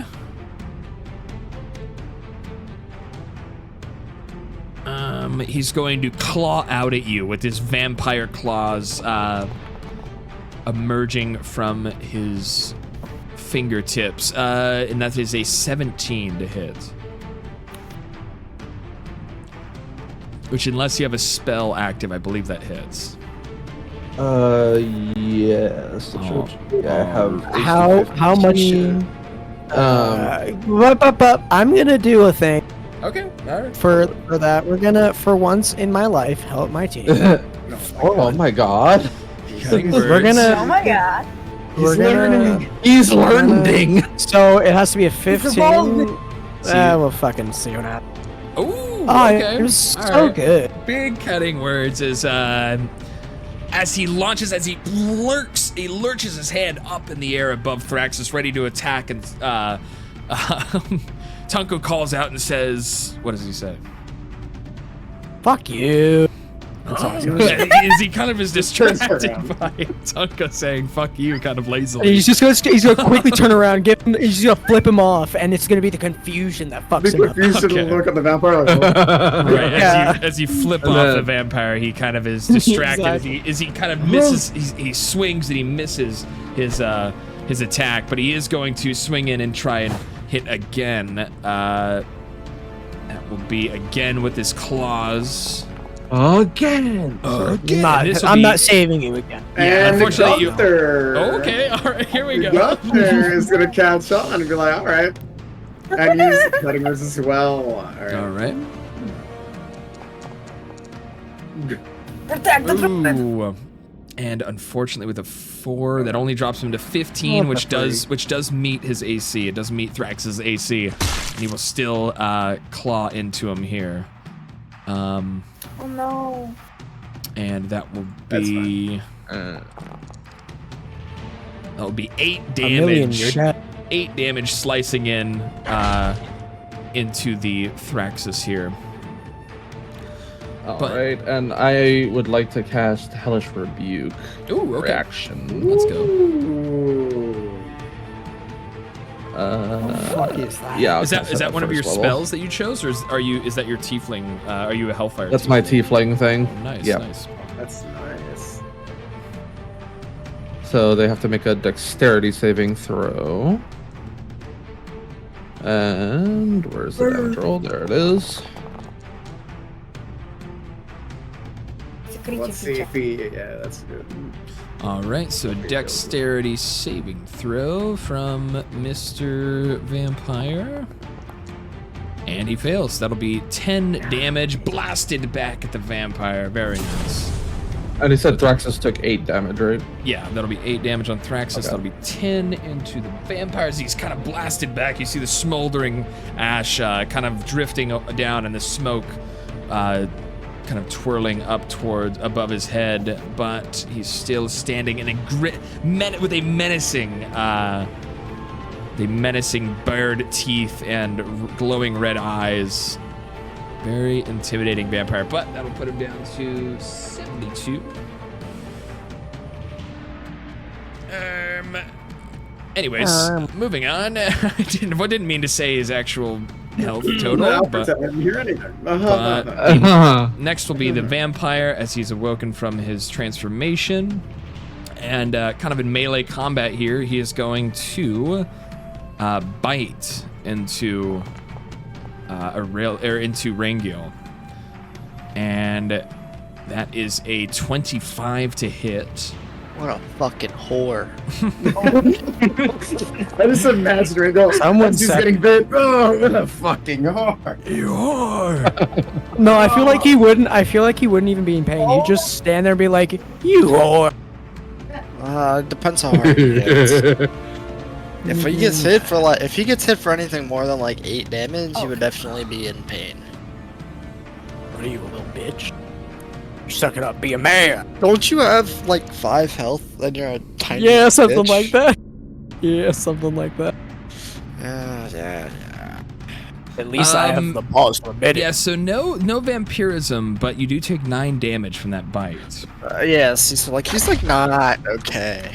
Then he's Sorry, real quick. I forgot. I have a concentration effect, so I would need to roll like some kind of saving true throw for that, the right? sleet. Yeah, Yes. the sleet storm. Yeah. So let's roll a. How do I do that? Reminder in chat. Up there. Would it be 14? Yeah, if you So you scroll, just have to do scroll up to Sleet Storm. Actually, no, don't scroll up there. Don't scroll up there. It's not there. Just roll a d20. Okay. Don't scroll up there. It's not there. Yeah, that's not what you're looking for. Ooh. And I think. Dang, I'm so bad. I'm not a spellcaster. I'm always so bad at these sort of with these sort of things. I forget exactly what you add to your roll for concentration. Spell modifier. Right. So spell modifier is +3. So it would have been 10. But then, what is the concentration? He's a spell saving. So I think it's. So 14, he would have had to make a 14 then? I think Because that's what it is on the spell. Because I'm trying to look and see like what else I have has concentration. Let me see. I'm such a goober when it comes to this stuff. I always forget exactly what. Yeah, because my orb is concentration, so if I got hit, all it says is like the wisdom saving throw is. I think 14. you fail. I think with a 10, you would fail fail. the concentration. Yeah. I think he has to meet it as well. Yeah, because you get the plus. Yeah, you get the +3, but. Yeah, but it's not enough. I think you'd have to get 14. All right, so Sleet Storm will end. We'll delete that as you all see the ice kind of fade away from under the bandits and the vampire over here. But thank you for reminding me about that, and we'll continue the vampire's turn. And he is going to take his second attack and claw. He's going to use his extended claws, and he misses. Big miss on Rangil with his claws. That will be his turn, and Aurelior's next. Hello, Doc. It is vampire. All right.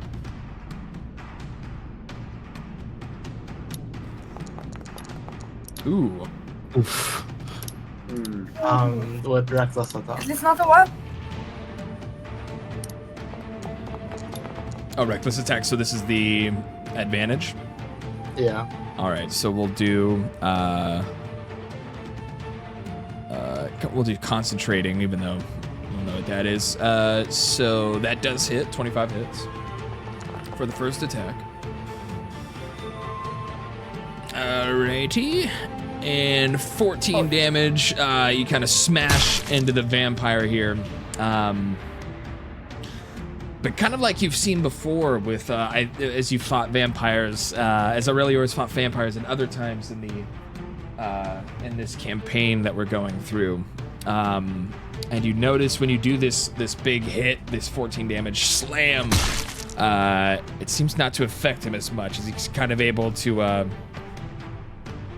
It doesn't injure him as much as you've seen it. A hit like that injure other beings in the realm, but that will bring him down to here.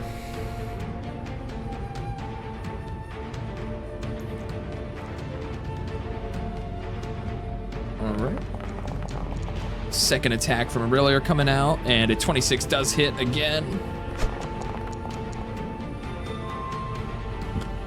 For a another 11 damage. Again. Well, it would have the extra damage from rage, right? One more time? It would have the extra 2 damage from rage. Oh, you're right, from the raging. Yes. Yes, so that would actually, he would actually be here.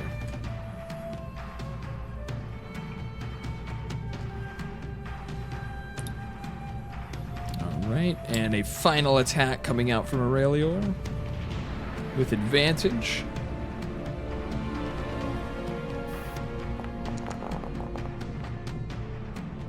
Ooh, a near crit fail, but that'll be a 26 with the advantage. 19. That's wrong. Nice, and another 12 damage smackaroony into him. That'll put him boom. Oh, +2. Alrighty. And is that Aurelior's turn? Yeah.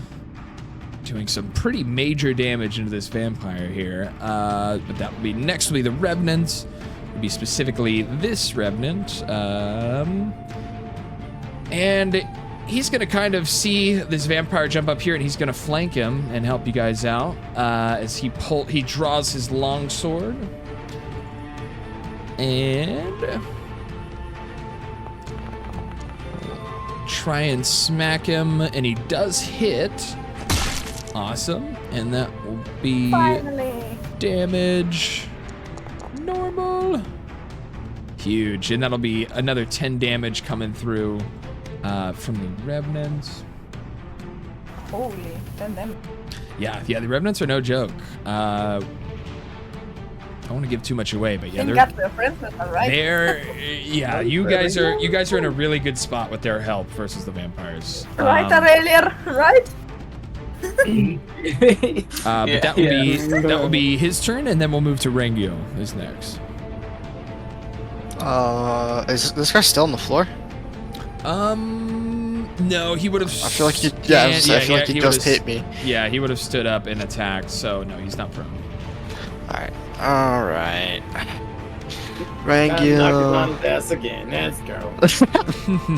Get back on the ground. You could start combat with your Fury of Blows, because the Flurry of Blows is bonus attack. That's a bonus attack, right? Or sorry. Yeah, it's bonus action. Bonus action. Yeah, so you can start with your bonus action and then try and knock him prone, and then your regular action attacks would be enhanced if he's prone. True that. I like that idea. Let's do that. Big brain plays. Big brain. Bam. Pray it hits. Oh, 13. Ooh, a 13 does miss as you swing in a couple times. He's able to kind of dodge in and out of your attack. Ooh, good lord. Oh my god. Another couple of misses as he just seems to be too fast. He's bobbing and weaving out of his way. Oh, it's so sad. A regular attack. Kane. 20 does hit. So you smack into him. Dude, these dice are crazy. This is so silly. Max damage. 11 damage. Yeah, I don't know what it said, but that was a big hit, as that is 11 magic damage. It was 6. Coming through. And then I think so, yeah. Wait, fuck. Can I use multiple key in one turn? I don't think there's anything wrong with that. I think you just don't regenerate it till your next short rest, so it's kind of it's just up to you. I'm gonna stunning strike this guy. Okay. Just to make a con save. Alrighty.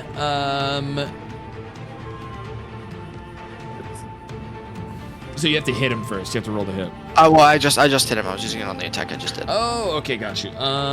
Got you. Con saving throw. And he fails. Beautiful. Alright, so he's stunned till my next turn. He's one more time? He's stunned till my next turn. Stunned. Interesting. Very nice. So he is incapacitated. He can't move, and he can only speak very, very lightly. Adrian. Creature automatically fails. Yeah, like knocked out like a fucking goddamn Let's hire boxer. C as official NPC. Fucking nerd. The attack rolls against the creature do have it, so you have the same advantage you would against a prone creature, and he is stunned. So I'm gonna use my extra attack on that. And pray. Okay, 21. Bam. 9 damage. Nice, another 9 damage. Or be stunned until the end of next turn. Okay, interesting. End of your next turn. Holy shit! Yeah, so he's gonna be out. He's gonna miss a whole turn. Pretty Yes, huge. sir. Pretty huge. Huge. And he just took some version of 20 damage. And that will be magic damage, right? With your fist. Yep. No, because any magic damage. Yeah. Yeah. They are magic damage. Yes. Yeah. So that will drop him down to. Boom. All right. Is that your turn? Yeah, that's Arnold's turn. All right. And next will be Sir Pius the Righteous. Watch out! Those vampires are dangerous! He calls out as he steps forward, and he is going to. He's going to cast Lesser Restoration on Mr. Ringo. Oops, and that is the wrong button. Lesser Restoration will be, sorry. Lesser Restoration. Forgetting exactly.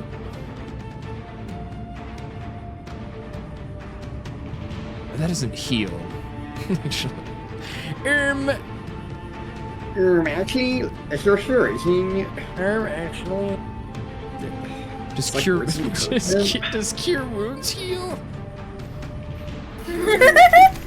Cure wounds does. I hate D&D. Yeah, cure wounds I think does. Yeah, lesser restoration I think is just for like ailments. Yeah, lesser restoration just like gets rid of like poisons. Alrighty, he is going to cast it at 2nd level. So it'll be 2d8 plus the spellcasting modifier, which happens to be plus 21 plus 1. Dang. So it'll be Yeah. that's still 2d8 plus 1. So that'll be boom, that'll be 12 health to Rangiel. That's good. Pretty big. That's Pretty big. big. That Pretty is big big. heal. Almost puts Ringo back at full. And so that'll be Pius the Righteous, and that's his turn. So he steps up and heals the monk, and then the next will be the bandit, who is dead. Why is he still on here?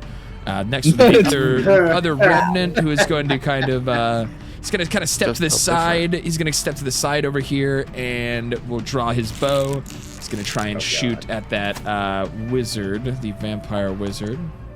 Nat 1. Nat 1 would be really funny here. Multiple possible targets for Nat 1. But a 14 as he misses, goes wide. And that will be his turn. And Gunther's next. Okay. So Gunther is going to cast. Okay. He's going to cast Shatter on the two bandits over here. Good fuck. Okay. Right there. I just want the noise. And they have be to do a something. Constitution saving throw. Alrighty. So he is shattering up here to the north. The Constitution saving throws. 17 damage. Holy shit. And that is a 14. So the one on the right fails. This one here fails. Let's see the other one. Also fails. So they are taking 17 each. So this will one-shot both of them. What does it look like? Nice. All right then. Okay. Yeah, they literally are. It's just like so Gunther just okay. I want this to look like Gunther's just heroically, just like eyes squinting, looks out in the distance, and then just bam as they and then just like as they die, he's like oh. Yeah, you see bits of you also see bits of bandit and clothing and swords like explode up into the air, and dirt and debris and dust sort of kind of in a giant explosion up to the north of you all, as these bandits are both instantly obliterated. Well, that throws out. Jesus Christ. Kasara will take a mental note, never to annoy Gunther. That throws my entire plan for my next turn out the window. All right, here we go. But he just looks in the hole at his hands. What have I done?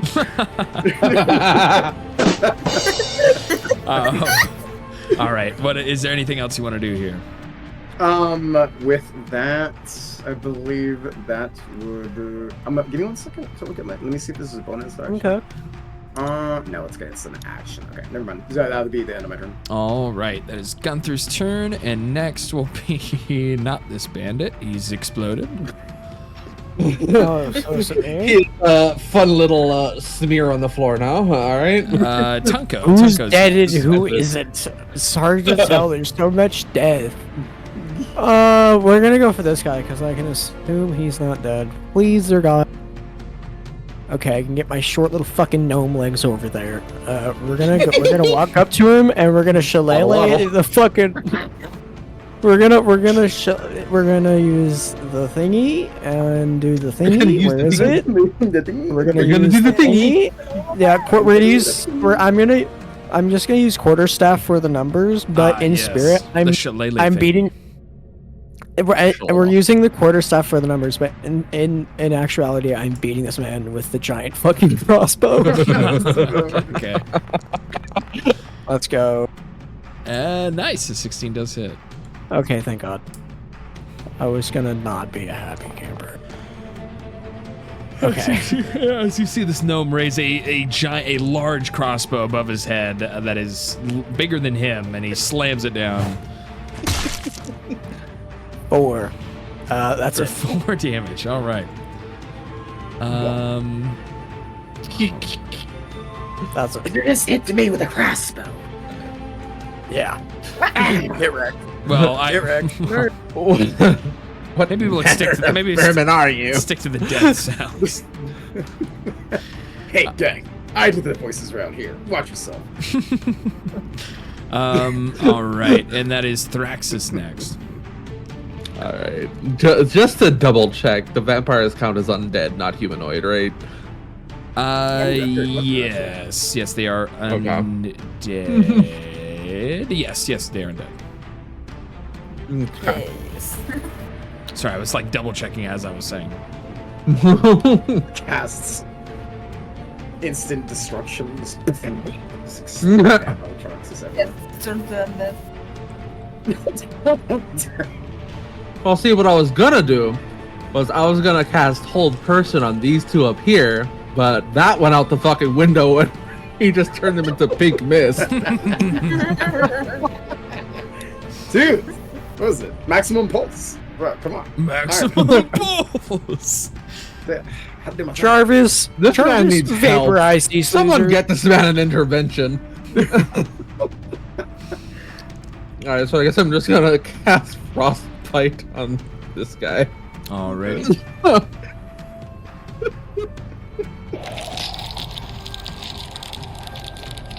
Cause a numbing frost to form on one creature that you can see within range. The target must make a Constitution saving throw. On a failed save, the target takes 1d6 cold damage and has disadvantage on the next weapon attack roll it makes before the end of its next turn. So when you reach 5th level, so it's actually 2d6 cold damage. And that'll be a con saving throw.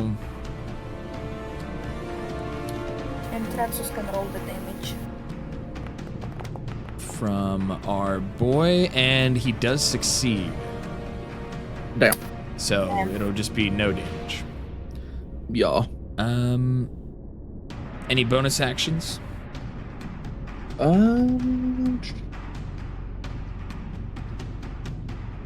Nope. Shakira. I cast Shakira. My hips don't lie. Quick Max just starts wildly gyrating his hips in front of the God.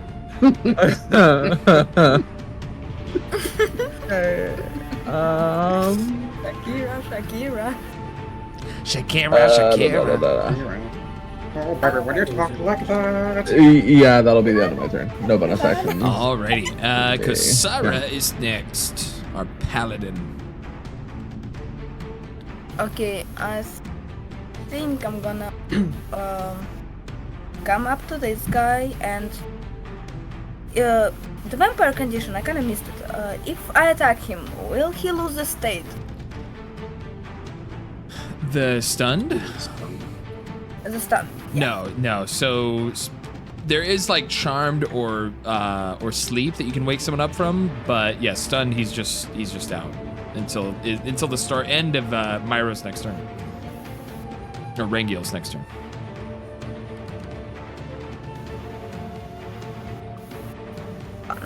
Attack this motherfucker with a divine smite. Nice. So it's 16. Fuck, I forgot about advantage. Again. You forgot to roll. What? I think it's with advantage because he's. Oh yeah, because he is stunned. Yes. Yeah, so it's gonna be 18. 18 does hit. And I'm gonna do normal damage first. 1. It's 4. Then I'm gonna do divine smite damage. Nice. Just gonna be here. And we're gonna cast it as level 2-1 damage. Wait.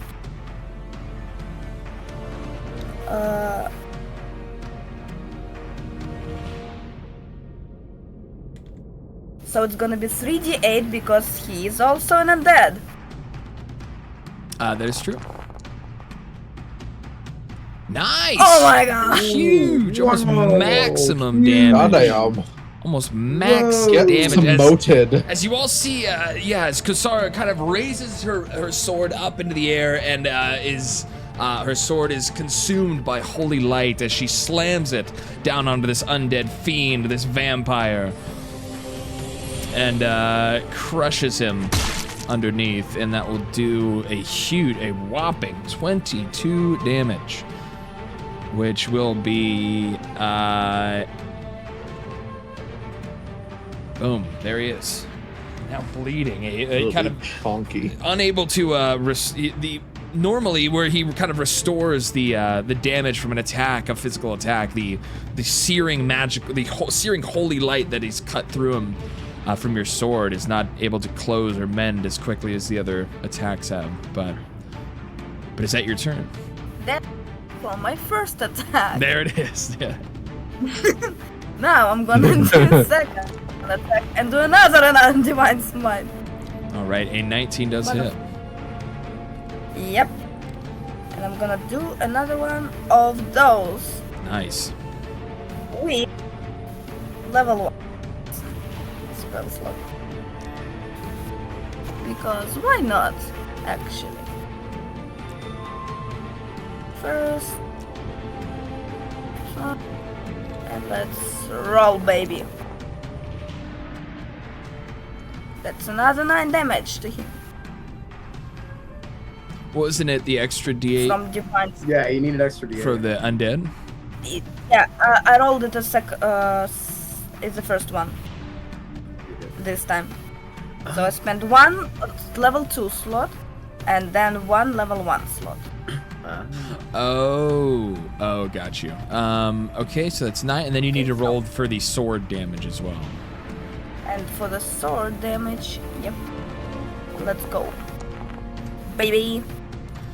But another huge, powerful smite into him there, and the sword will also do its own damage, putting him to here. All right. Now is that your turn? Now that is my turn. Huge. Bleeding out and kind of stumbling as he stumbles back in pain, and almost a look of fear etched across his face now as he sees the holy warrior that has stepped foot towards him. But the next will be the bandit as he kind of jumps in from behind Kosara. Hey, you back off of him! So he's going to swing with his scimitar. I just imagine like the vampire's look of horror on his face as he looks like Rosara. Right, just the fucking Willem Dafoe meme face. He's like, yeah, literally, as he has now fully realized the kind of the pickle that he's in, as he's kind of cornered by two very, in vampire terms, two very powerful combatants that will be doing only magic damage and very quickly disposing of him. But the bandit does hit. What's your AC again? 19. He does hit with a 20. Oh my god. Just barely, but that will be as he kind of caught you off guard as you're so surprised with all this radiant damage you're slamming into this vampire. The bandit is able to get a quick hit in, and he will be dealing 3 damage. But he'll poison stuff this time? Yeah, no poison this time. Thank God. But he swings he swings again and he misses. But that will be the bandits, and so at the that will be the start of this turn, and the vampires are going to regenerate again. You see their wounds start to close very rapidly as both of them are bumping up here. But that will be next. Our vampire warrior over here, who kind of surrounded, is going to look around, and he kind of catches that Aurelior could be caught off guard, as if he was to attack Aurelior, he will get advantage. So he's going to slice with his claws into the Dragonborn, and that will be 22 to hit, which does hit, with a 9 damage clawing into the Dragonborn. And the next will be another advantage slash with his claws. Another hit with 19. That will be 8 more damage.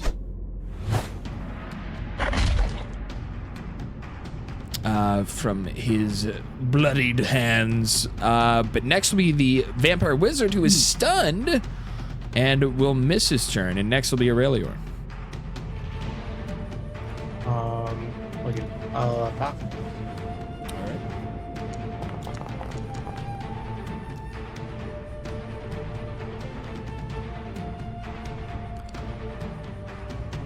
All right. 22 hits. He's been mauling people. Nice, smashing into him, bonking into him with a big 12 damage. Which will be... Destroy. All right, and next swing. Ooh, and a 13 would miss. So you swing at him recklessly. But you still have that one more raging attack. Oh, sorry, it would be 2 more from the raging from the first attack. Ooh. Nice, and a 27 hits.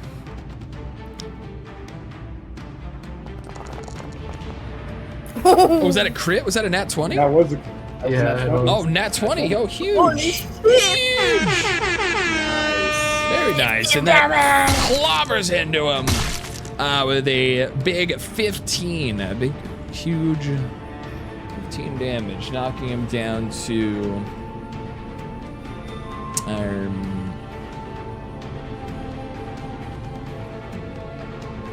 Seven.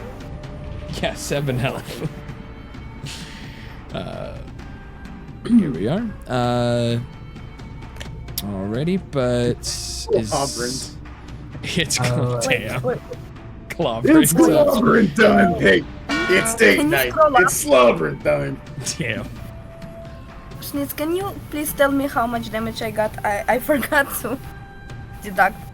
Because you rolled privately and I can see it. You did 22 damage. No, how much did the bandit do to me? Oh, it's to like you? 3 damage. Oh, 3 damage. Yeah, it was Yeah, it just a was 3 small damage. hit. Oh.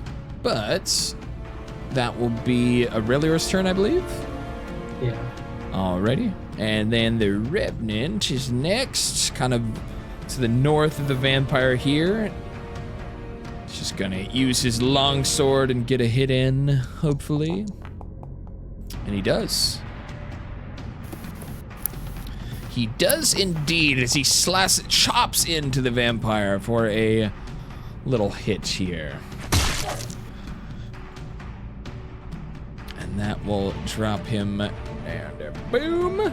And that'll be the Revenant's turn, and Rangil's next. So they're still dealing with this this vampire spawn.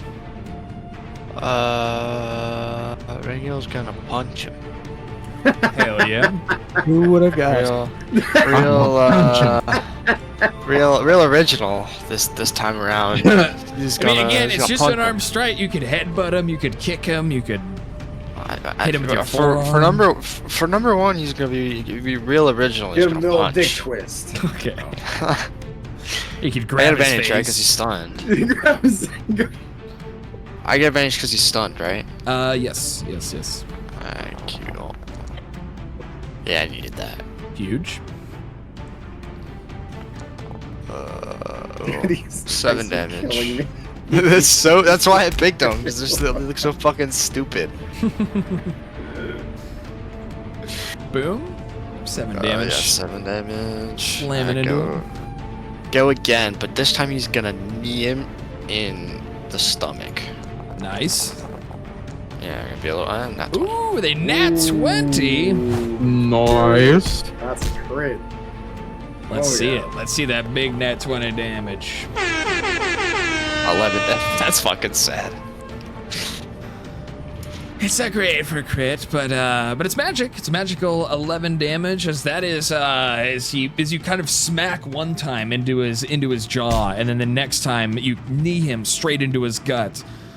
And he kind of keels over, and you see him bleeding and kind of heaving and hoeing, and it looks like he is very close to dying. He's on the verge. He's on the verge of death. Oh, dang! You know me too well. We've memorized the script at this point.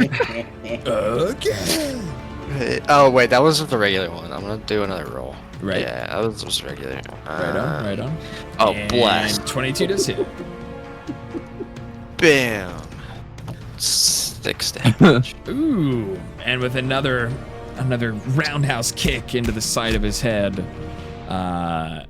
he is just barely hanging on. It's fucking dumb.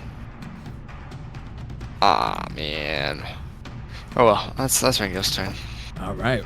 And he will be unstunned as he loses the stunned effect for whatever little time he has left on this place. As even Sir Pius is going to step in.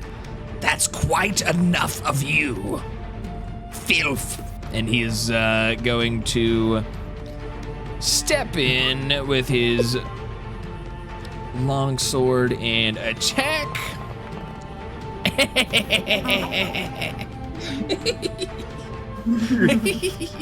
As he crit fails.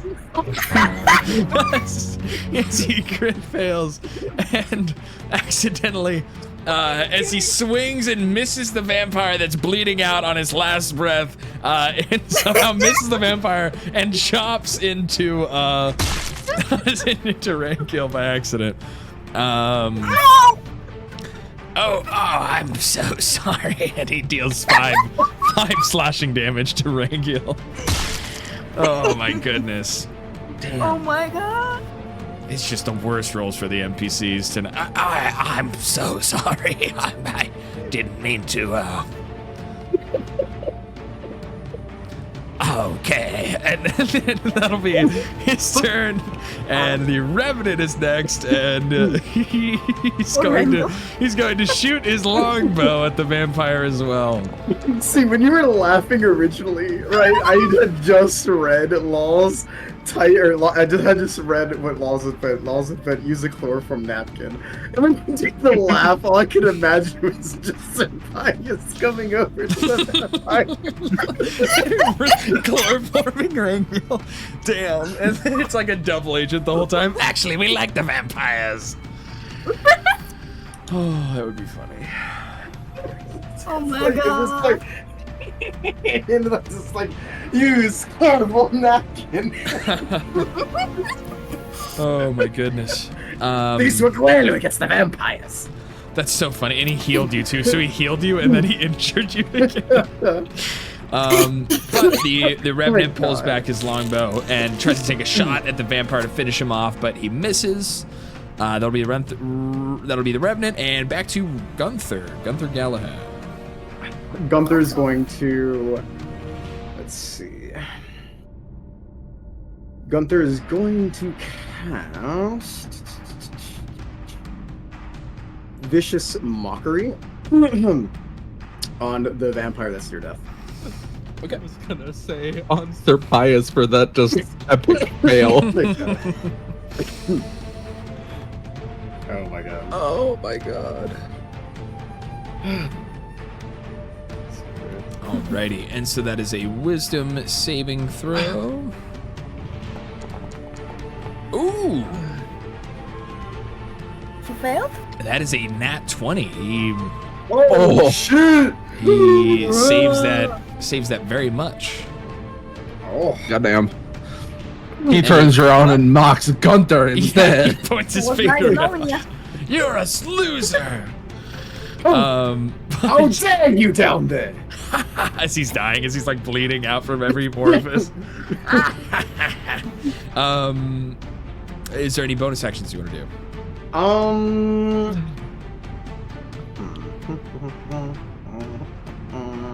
Nah. That'll be the end of my turn. Alrighty. Kind of deserved, because you're about to kill Steel Kosara right there. It would have been very rude. Can Gunther cast healing on me because I need it after just almost fucking dying? You're barely injured. I was talking about in real life. Oh.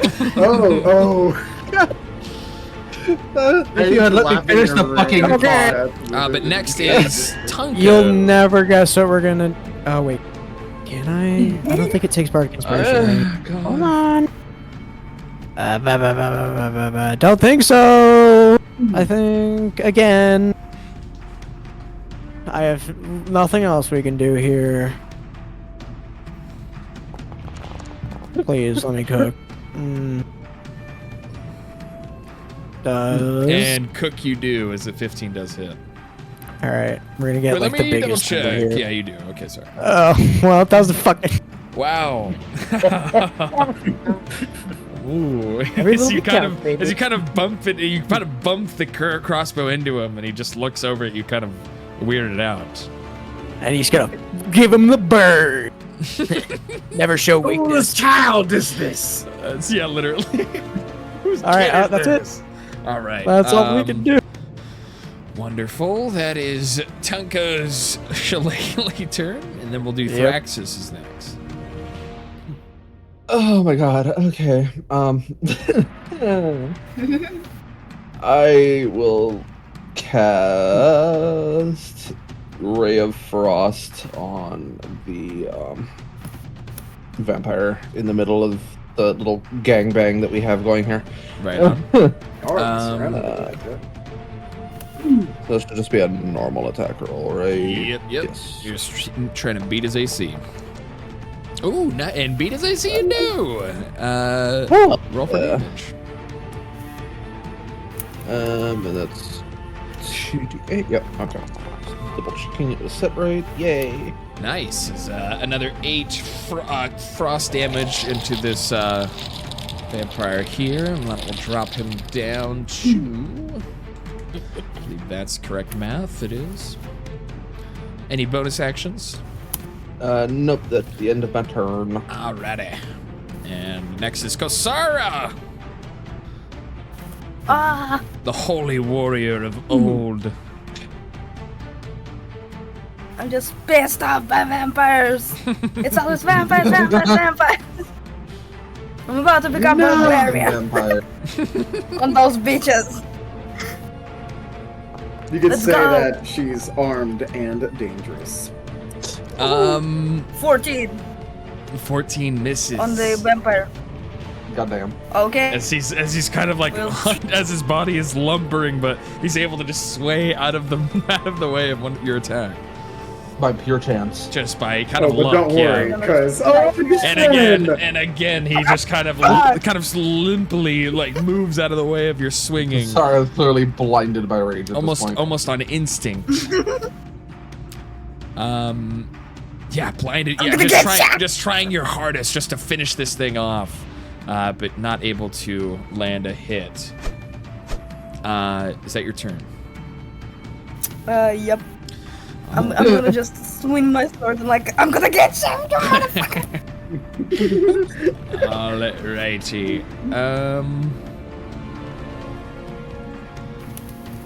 So that is Kosara. Next is the bandit behind Kosara, and he is going to again swing in with his scimitar. Oh, with a nat 20!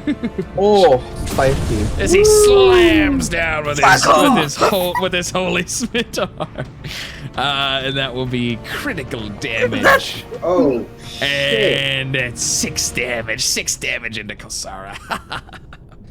Okay, it's fine. I keep ignoring him.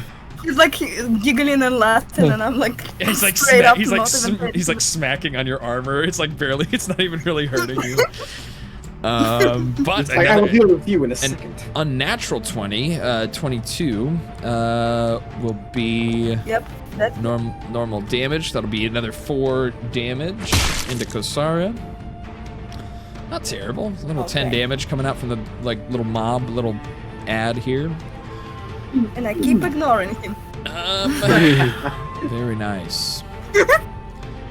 And that will be his turn, but at the start of the next turn, the vampire again will regenerate as his wounds start to close up, and the blood stops flowing as profusely. So this will bump him up to here. All right, that is the other vampire's turn, so he's going to attack. We're going to move right back over here, and he is going to bite. Because I think Aurelior was reluctantly attacking the last turn as well, so he's again seeing the opportunity to get some strong hits in here. He's going to bite Aurelior. Yep. And that is a 17, but I actually forgot to roll advantage. We're just going to see if it was a crit. Never mind. So 17 hits, and that will be 9 damage. Earlier, Laws is asking, wouldn't the vampire have disadvantage being surrounded?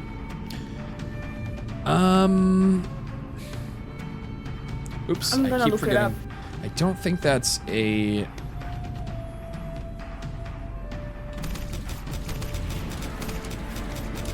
That's a great question. I was just, because I know he's just typing in chat. I don't know if it is. Yeah, being surrounded doesn't grant advantage or disadvantage in the rules, but we could house rule something. But in this instance, the vampire is it's an undead tool at its master's disposal. It's not really worried if it's surrounded or not. It's just lashing out. But maybe if it was maybe like a guardsman or something, if you guys were circling like a normal human guardsman, that might be something we could house rule in. But that will be. Especially since there are 4 more spots around him. Right. Yeah. So He's not even completely surrounded. But even 4 people surrounding like a human, just a regular dude would be pretty intimidating. Depending on what their background is. But that'll be 9 damage from the bite into Aurelior. Yeah, I think Baldur's Gate has something like that. And don't worry about the concentration. That was just kind of a placeholder for your reckless swing. It's like, that was a good question though, like honestly. I mean, regardless to ask. Like, it's a good question. Great question. Yeah. So a 22 does hit with a claws. He claws out into Aurelior, and that'll be an 8 more damage into the Dragonborn Barbarian. But that is that vampire's turn, and somehow miraculously, this other vampire here, the wizard, is still alive. And with his last moments, he's going to also bite out again into Rangil and misses as he lunges his head out, desperately trying to get his mouth, sink his teeth into the monk. He misses, but he will try with his claws. And that does barely hit with a 19. Can I impose disadvantage on the second attack? With reaction? Yeah, what's the reaction? Tab. Sure. So disadvantage on that. But he would still hit. Even with his second roll, it would still be 19 is the lowest. Yep, this one. Yeah, unfortunately, he still does hit even with disadvantage. Somehow, luckily for him. That will be 8 damage into the monk from the claws of the vampire. But that will be his. You did try. That could have been an easy way to deflect the attack. Somehow he still rolled higher than a 19, which is pretty lucky. Aurelior is next. I'll attack.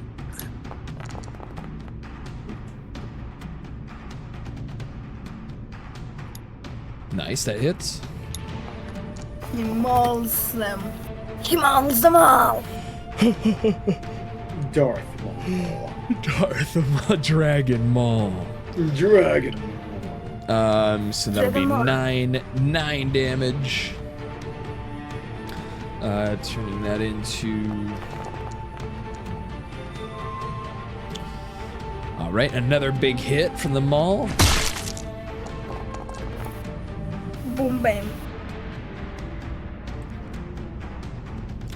And that is. Boom, his ass.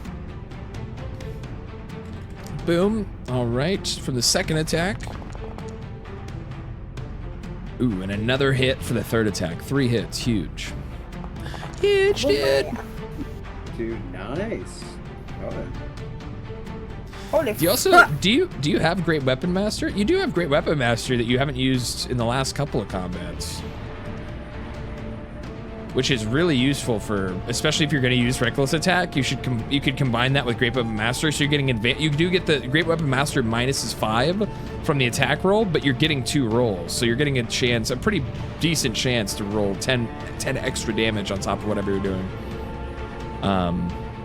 But regardless, you hit all 3. Very nice. And that will be... So that, and then so that will be... And I forgot to add the extra damage for the other thing. So altogether, this will be... Boom, and then... Boom. Alrighty. And that's all calculated with the raging damage and stuff. Is that your turn? Yeah. Alrighty, the 3 huge attacks from our barbarian. So the next will be the Revenant. He's just going to, again, kind of chop out with his longsword, but he will miss. And next will be Ringyo. Okay.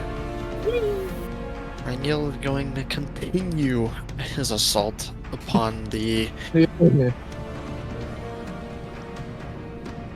But this time I'm gonna kick him. Again. Nice, that hits. And that is just enough to finish him off. What does it look like? Bless. Is he, I guess he's standing, wouldn't he be? Fuck, okay. Rangil's gonna, like, sweep his leg, and then, as he's falling, like, as, like, the vampire's, like, falling from getting his leg swept, he's gonna, like, uppercut him, and his head's just gonna, like, pop off of his shoulders.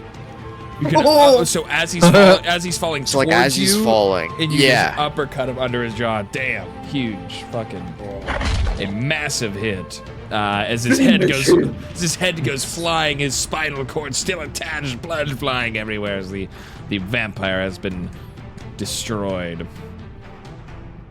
It's a rock'em sock'em robots, guys. Yeah, literally.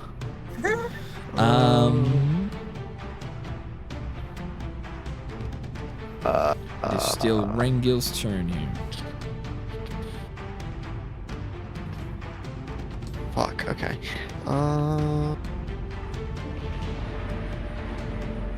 Rangil's going to call it to Kasara and basically... yeah, he's gonna call it to Kasara. He's like, hey, Kasara, this one's all yours. He's gonna turn over and he's gonna help the rest of his party. Alright. Serpius takes an action! A reaction roll! Not so fast! I'm not done with you! I'd be terrified. But Rangil's going to unarmed strike the guy on the floor. Or over here he's probably being bent over on the floor. Honestly. He's getting fucked up. Slightly bukakied. A little bit. 7. Alright, and 7 damage smacking into him. But so here's the thing. This would have to be your flurry of blows, because you already attacked and then you moved, so you kind of you gave up your extra attack. That's just my bonus action then, wouldn't it be? Yeah, so it'd be your bonus action.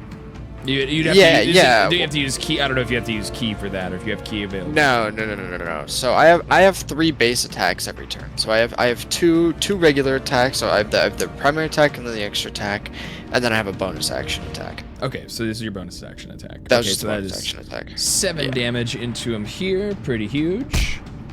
That will bring him down to... Oops, that's not right. That is the opposite direction. That was Tunko math. Come on, DM Schnitz. I did -5 and then I did -2, but I accidentally, I don't know, I went in the wrong direction somewhere there, but anyways. All right.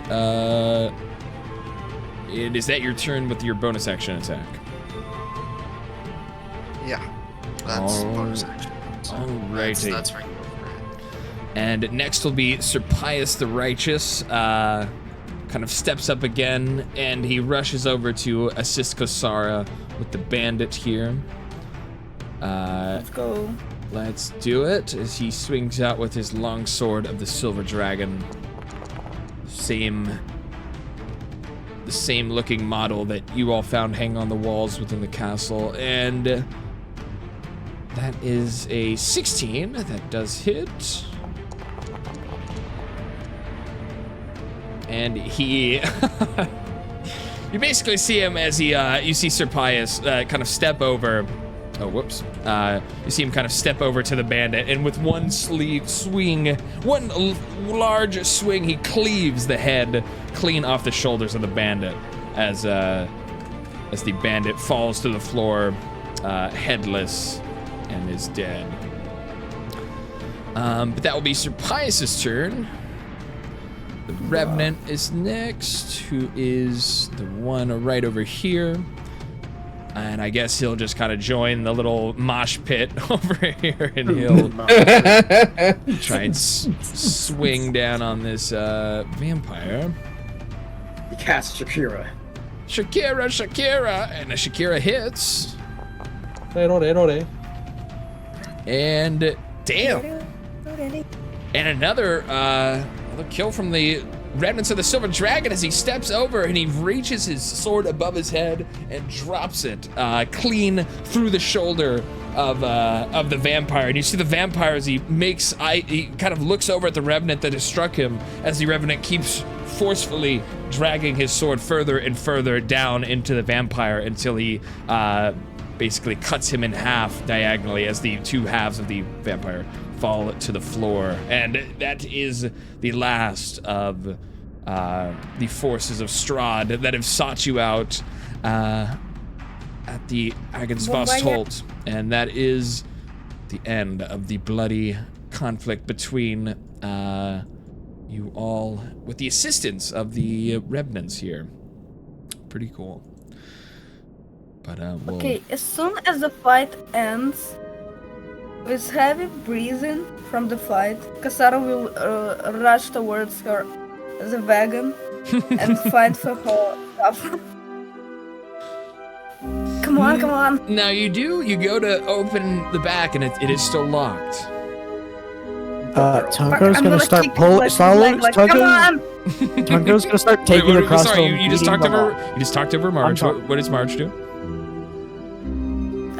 No, I just said I just kick it, not like to attack it, but just in anger, just kick it. Oh, just Come on, dumb wagon. All right, so what are you doing, Tunko? Obviously beating it with the crossbow, like it's a weapon. Roll a strength check. Let me cook. Let's this would be see so fucking funny. Let's with see my that. +0. God, hold on. I'm figuring it out. We've been doing a lot of combat. I haven't had to roll something in so long. Why? Oh my god, I'm fucking tweaking. Oh, my computer's tweaking. Hold on. Strength. I remember how to do strength.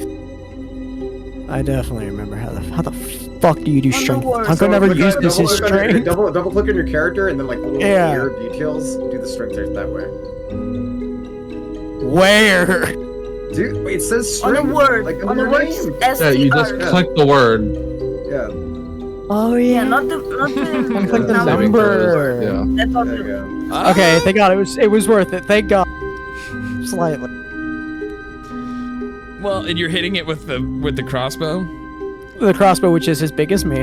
Yeah, and you're not really proficient with using it, but you kind of, when you raise it up and you hit the back, you hit the chain kind of holding the door shut, it kind of breaks the door. It kind of does some more damage to the door than you were even expecting, but it doesn't break it open. I was expecting to break the door, not the chain. Okay. Gunther will look over at Aurelior, do you mind helping Tunko open his carriage? Can Thraxus go over and freeze the chain to make it more brittle with his magic? I don't know if you want to do that. I don't know if it'll be worth it. You'd have to kind of position yourself over behind the cart there. Yeah. Sure. And you want to use what exactly? Which spell? I guess Ray of Frost, just shit. Either Ray of Frost or Frostbite, just on the chain to just kind of freeze it to make it more brittle. Sure, roll Ray of Frost on the chain. Managed to miss it. I know. I have an idea after this. Let me cook after this. Hold on. For once, I'm using my brain. Okay, you're able to hit it with your Ray of Frost. Roll damage. Okay, and four cold damage onto the cast iron, metal chain. Doesn't seem to shatter yet, but it You have done a little bit of work. I mean, the idea wasn't I'm to gonna- shatter it myself, but to make it easier to shatter with a melee attack. Okay. Better yet, Yes, it is I kind of. want You've made it a little brittle. You've made it a little more brittle, for sure. I'm gonna grab this out, open the top so flames come out the top, and try to melt the chain. What? Yeah, Man just carried around a freaking little mini Yep. flamethrower. pretty much. Can I do that? Coco, be careful. I think it's. You would all I know. mean, it's either you would this all- or the you- alternative. You would all know as you see him open this bottle that if that was to get on the wood, the wagon would burst into flames. Wait, Gunther will So That's just why kind I'm of pulling the grab his chain. hand. I'm pulling the chain like away from the wagon. It's Drax not just a very backs long away chain. slowly. It's not an incredibly long chain. It's kind of dangling. Well, I'm gonna pull it as Very far as close. I can.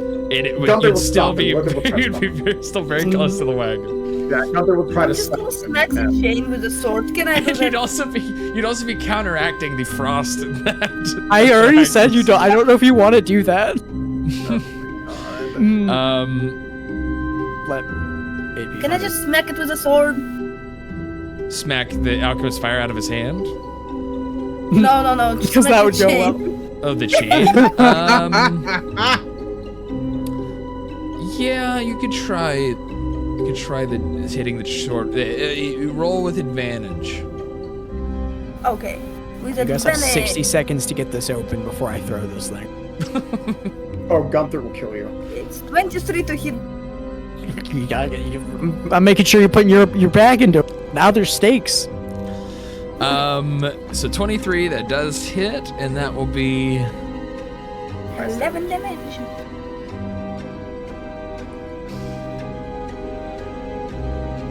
It's max. all right. As that is enough damage, with the kind of the damage that was dealt by the Ray of Frost from Thraxus, and then combined with your kind of big swing, with a 23 to hit and 11 damage, we'll call that enough as you slam into the chain, and it kind of shatters, breaks, and it starts to kind of trickle down to the floor, and the wagon is now unlocked. I'm just gonna push immediately everyone open it aside. up. Grab. I want the wine. And trying to take my bag. You're grabbing the And as I bottle of take wine. The 20 bottles. Don't get it right, buddy. The 20 bottles of laced wine. Yeah, the drugged wine. Look, it's got some bargain value. Nobody else knows it's laced. I'll just, I'll scam people. I take my bag and I take out Lingorvich. Oh yeah, that guy. I forgot. Aha, and all right. And finally, you in the actual castle of Agensvast Sir Lingorvich is pulled from the bag of Kosaras as he kind of looks around. Oh, it's good to see you again. Oh, it's been so long. Where have you been? Oh my god, Lingorvich, it's so good to see you too. Hello. I hug the skull. Oh, that's so sweet. Oh my goodness. Where are we? Your mom's house. And I'm gonna come up to Literally. surprise, please, Lingorvich. I think you Thraxus might is just kind know of them. raising an eyebrow, blinking. Oh my goodness, is that Sir Pius the Righteous? As he kind of addresses, as Lingorvich addresses Sir Pius, Sir Pius kind of he kind of looks and his head kind of turns, kind of tweaks for a bit. Oh no. Sir Pius, it's you, don't you remember me? Oh, it's me, Lingorvich. Yes, I remember you, Lingorvich. And you even see the guards kind of look at the guards kind of look at each other and look back as they seem a little weirded As I out hold as the well. revenant skull in front of them. Nobody. Oh my goodness, so Pius, there's so many things out of the guideposts you must have missed. I saw dragons and ghosts and werewolves and oh my gosh, it was so crazy. There's so much going on around here. I'm not sure if you're totally aware because I know you've been pent up in this castle for who knows how long now. You know, it's so good to see you, Mr. Pious, but what is it with? And he kind of he slowly, as the excitement kind of dwindles down, he starts to kind of sputter on his words. But why is your face so sunken in? What are you talking about, Lingurvich? Well, you must look like a skeleton of some kind. I'm not sure what. Are you sure this is? He's wearing the garb of Sapias, but him and his guards look quite different from what I remember. What's going on here? Did you cast some necromancer? And he kind of like his head kind of moves in your hands. Did you cast some sort of necromancer magic on Sapias? No, I'm a paladin, by the way, as a reminder. What? And he kind of stumbles on his words, and Pius speaks up. Lingurvich, you and I have been dead for a millennia. Oh no, that's not true. That's impossible. Look here, at my hands. I'm human. Lingurvich, you're not holding anything up in front of me. You're a liar. You're not the real Sapias, are you? You're a deceiver. You must be cowled in some disguise of some kind. You're a rogue. You're trying to trick all these good people. I'm gonna like pet Lingurvich a bit, like it's time you finally learn. We've been trying to tell you, but you gotta accept that. She like scratches her head. Well, you are a raven. No, I know it's impossible. I'm quite here. I look nothing like that freak over there. As Sir Pius speaks up. Lingurvich, we have been dead for 200 years. Do you not understand? We were wiped out by Strahd. Strahd attacked. He sieged the castle. He killed all of us. We're all dead. The only reason you're still here now is your soul is tied to our Lord Agensvost. By some miracle, we are still standing among the land of the living. Do you get that? No, that's impossible. I don't believe you. I'm gonna like. And he kind of steps aside and sort of with Gosar. Yeah, we sent Lingurvich far away from this castle for good reason. He's a fool. No, he's not. He's proven good at battle. Right, Lingurvich? Remember the werewolves? I love battle. I'm like getting him away. Surprise, you're being mean. He's a good soul. I'm only telling you what has transpired. And anywho, you all did well in combat. And thanks for assistance. Again. By the way. If you wish, and he kind of points a bony finger at it, he kind of waves it back in between all the party. If you all want my help, as he taps the bony finger against his chest. If you want my help, you must seek out the icon of Raven, the Ravenloft, deep within the bowels of Ravenloft herself, under the nose of Strahd von Zorovich. If you prove yourself worthy in such a way, I will grant you my help in undoing the curse upon this land. Thank you. Sir Agensvost would love to see that the icon is restored to its former glory and its home within its temple. But until then, you are all free to go, it looks like. It seems to be safe. I'm going back to my studies. As he kind of starts to head back inside. Real fast, my PC had a stroke. I'm coming back in eventually, once it loads. Okay, no worries. While he's doing that, I'll just say, in the meantime, Tunko's just kind of kicking this guy's body, by the way. He's not very happy with him. And he's muttering things like, fucking asshole, fucking bad boy. Gunther would like to investigate the body of the our captor that got before. Alrighty. You roll an investigation check. Meanwhile, I'm gonna take out all the other things and like return the items to Aurelia and Renko and Alright. Gunther. Yes, and you would all have your instruments back. You have your Aurelio would receive his Black Axe of Death again, and all the belongings that you had once had on your person are now back in your possession. But as for Gunther's investigation on the body over here, you find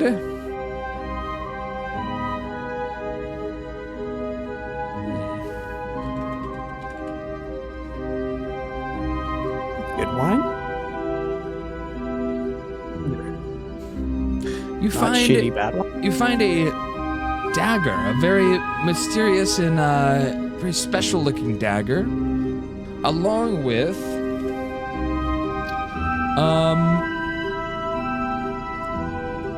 a gold necklace around his neck that seems like you could probably sell it to a vendor or something for a pretty penny. Doesn't seem to be very special aside from that. Along with other assorted jewelry you find on his person, kind of in his bag and on his fingers and on his wrists and whatnot. Gunther will stash the items in his inventory. Alrighty. In the bag. But yeah, it's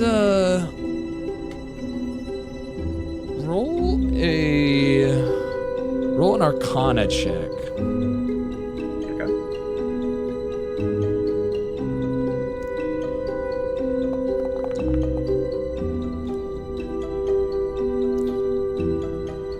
With a 14, you're able to kind of look at this with your magical training. You're able to observe on this dagger that you picked up. It has some sort of radiant energy kind of emitting off of it, and anytime you use it against a vampire, you'd be doing an extra 1d4 radiant damage. Nice. Pretty cool. Yeah. Okay. Pretty cool. Alrighty, but other than that, that seems to be all you found on him. And in the back is just some random belongings like discarded clothes and all the wine bottles, all the drugged wine bottles are in the back there. Oh yeah, don't worry. I packed Tunko grabbed as many as he could. Okay. For future endeavors. Here, let me actually, now that you can keep those. Here, you can grab a bunch of those. You wanna put down 20 because that's how many I buy? You just type the number in. No, please do God, do not put that. Yeah. Oh, no, is that yeah, you could type the oh quantity. mine. Yes. Okay, and meanwhile, as I pull all our things, do I find anything? Perfect. Maybe something they left behind?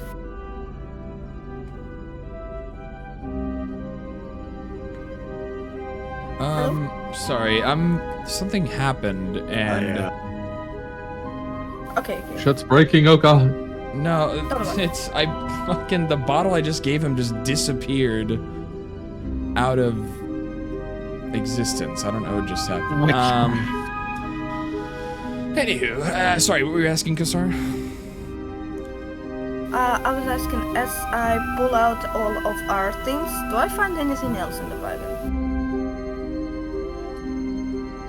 Roll investigation. Let's investigate. Like a detective. With my +0. Ooh, with a 15, 15. you also find, so you found some jewelry and whatnot on the strange man you had met in the woods not too long ago, but in the back of his wagon,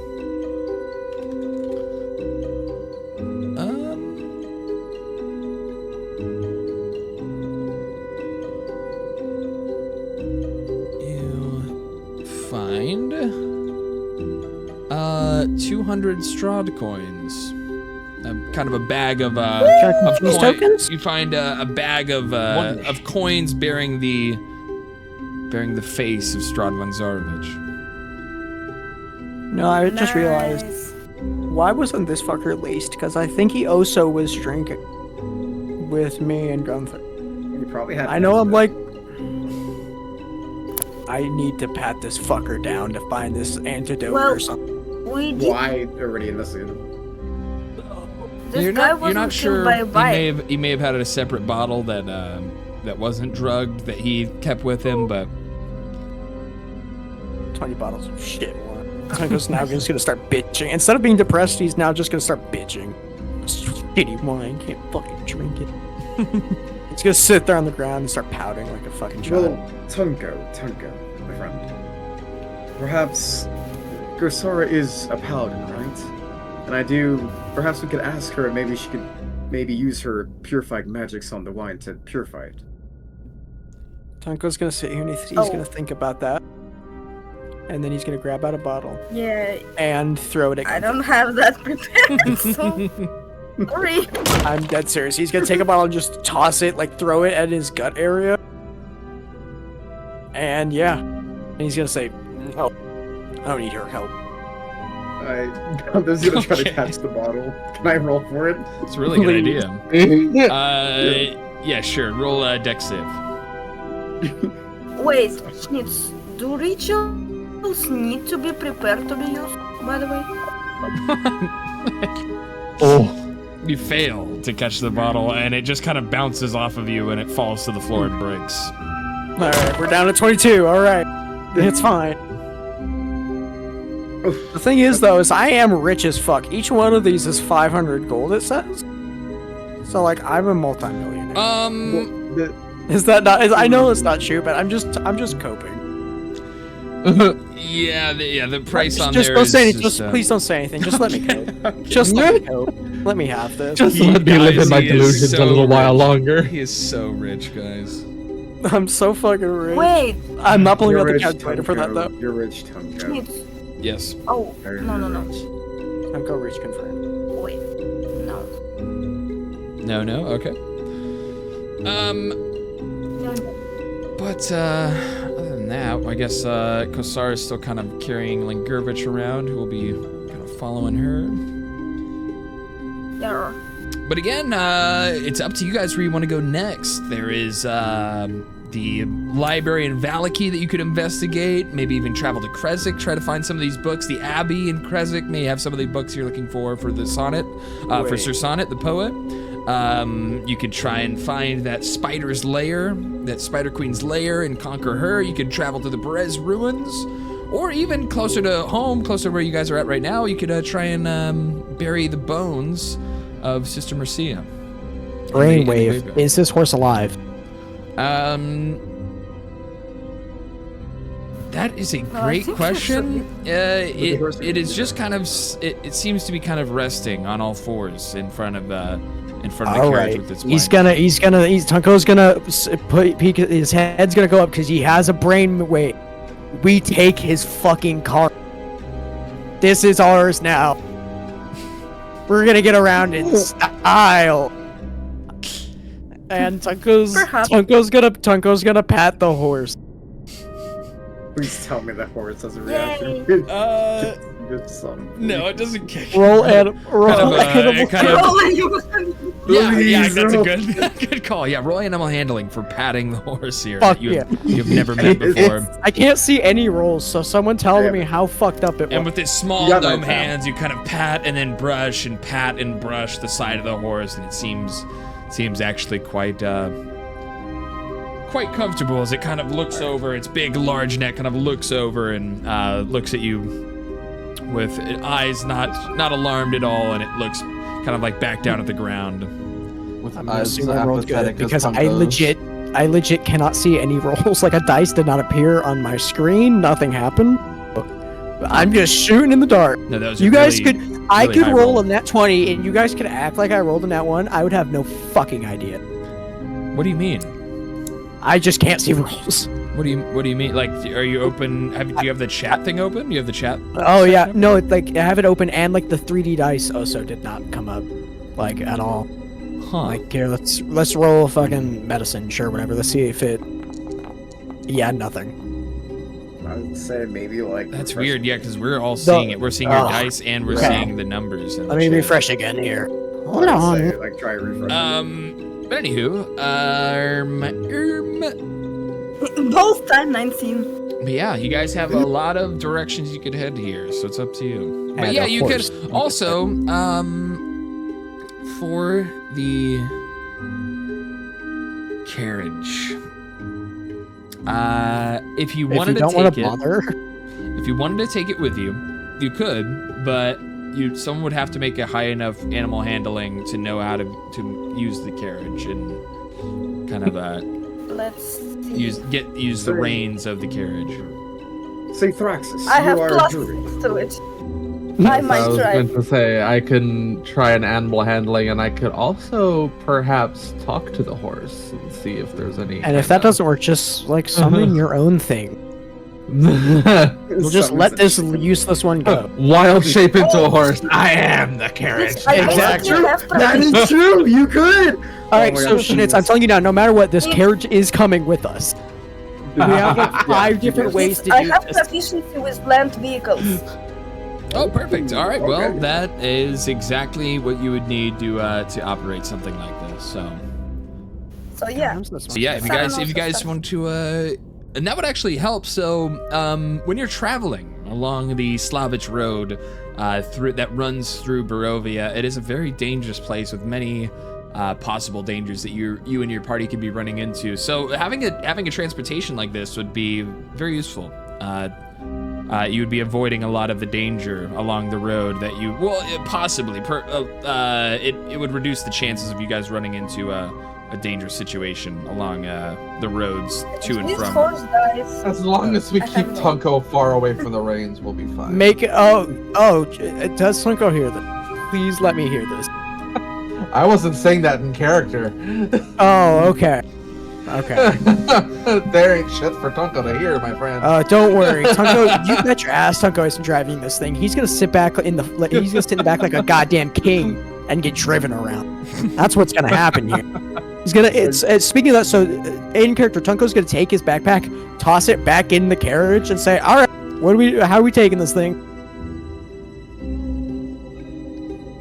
Gunther's kind of just like sitting like against the railing of the stairway here, and is just like looking at the doll on the back of his backpack. He's not paying any attention anymore. And I'm going. He's holding it in his hand. And Thraxis is kind of sitting next to him and has taken note of how entranced he seems by the doll, but just kind of lets it slide and is kind of just absorbing the just what is happening right now. Kind of people watching, rolling his eyes at the constant just talk of wine from Tunko. That's out of character. Aurelier, on the scale of 1 to your max health, how are you doing? Your max health -1. I feel like 20 out of 54. Oh my god, -1 to him too. Let's not talk health or maximum numbers or anything. Just really bad or really good. Just do the thing you say in the doctors. You're paying from 1 to 10. Right, exactly. And describe what kind of injuries you would have on your character is a much more roleplay friendly way. And reported.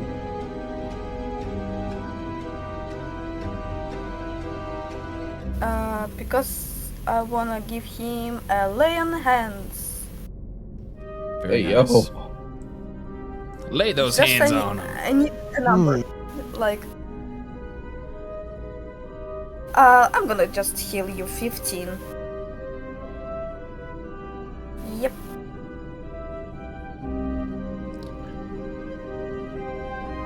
Did it work?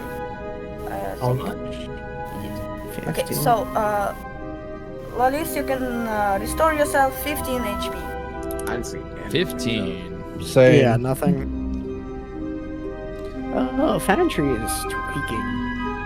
Well, don't worry. And With lay on hands, it's just she just kind of takes whatever amount. She has like a pool of health that she can give out with it, and she chooses how much she wants to give. Which is specifically, that's a very cool ability, healing ability for paladins specifically. And upon I just need to touch you. Upon seeing that, Gunther will kind of like look at the doll, take a deep breath, and then just like let go and put his bat back on, and look over and cast Mass Healing Word. For once in my life, I don't need healing. What the fuck? On Mass Healing Word on Thraxis, Rengel, Aurelior, and Grisara. Very nice. And that'll be 8 heals. Punch. For you 4. Nice. Punches their health back. Ignore the punch. Punches him in the nose. Feel better. Stop hurting. Start beating him to death. Why are you feeling better? Again. Just stop being injured. It's the goddamn Omni-Man thing where he starts like beating him to a pulp. Why aren't you feeling better? This makes no sense. All right, very nice. So, as we are victorious, we should probably go help our revenants here to gain their peace. They did assist us after all. That's true. Shall we return to the castle right now? Well, Gunther will kind of like stand up now, with the arms crossed back against the railing. You know, perhaps we should bury the bones of Sister Monsieur first. I assume I've just been carrying him this whole time. True. Maybe, I mean, that should be the easiest, should it not? I'm just gonna peek his head out. You know what would be even easier? Leaving this shithole and going to the nearest bar. Who's with me? And Tungo's gonna put his hands up. Gunther's just gonna ignore Tungo and look at his eyes and shake his head. I'm making a grimace as I'm trying to not turn around at him.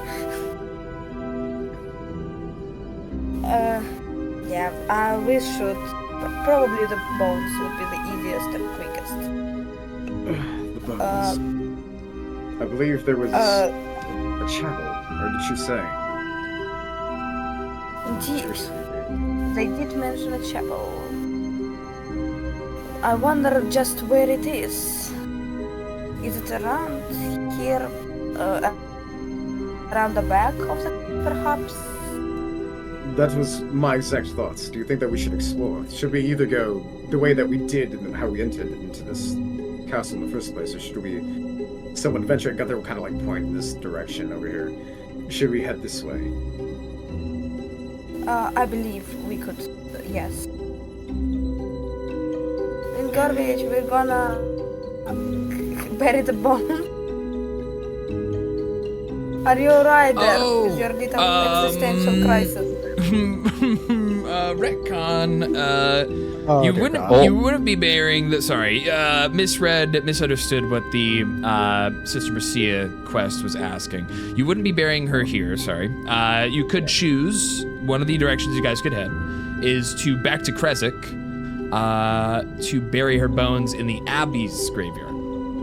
-1. Minus Okay. 2. That was bad. Yeah, that's way. I didn't want to say it. Thank God someone said it. My understanding was that she wanted to be buried here. Yeah. So What sorry. if you just bury her? So sorry. Yeah. So that's one of the possible places. You can go back to Kresik up to the Abbey, atop the hill in Kresik, and bury her in the Abbey's graveyard.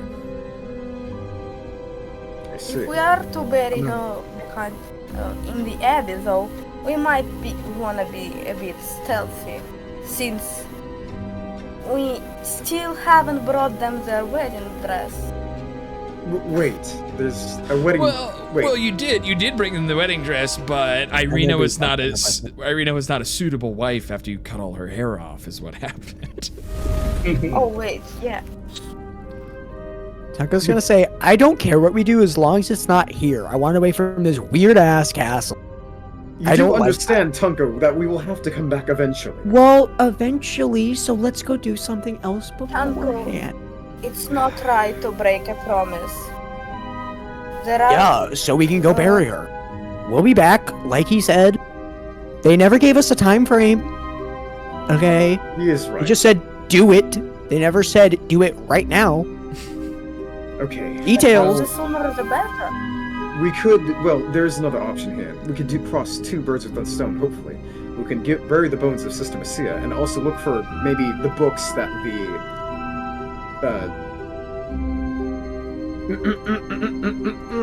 Line. Sir Sonnet the poet.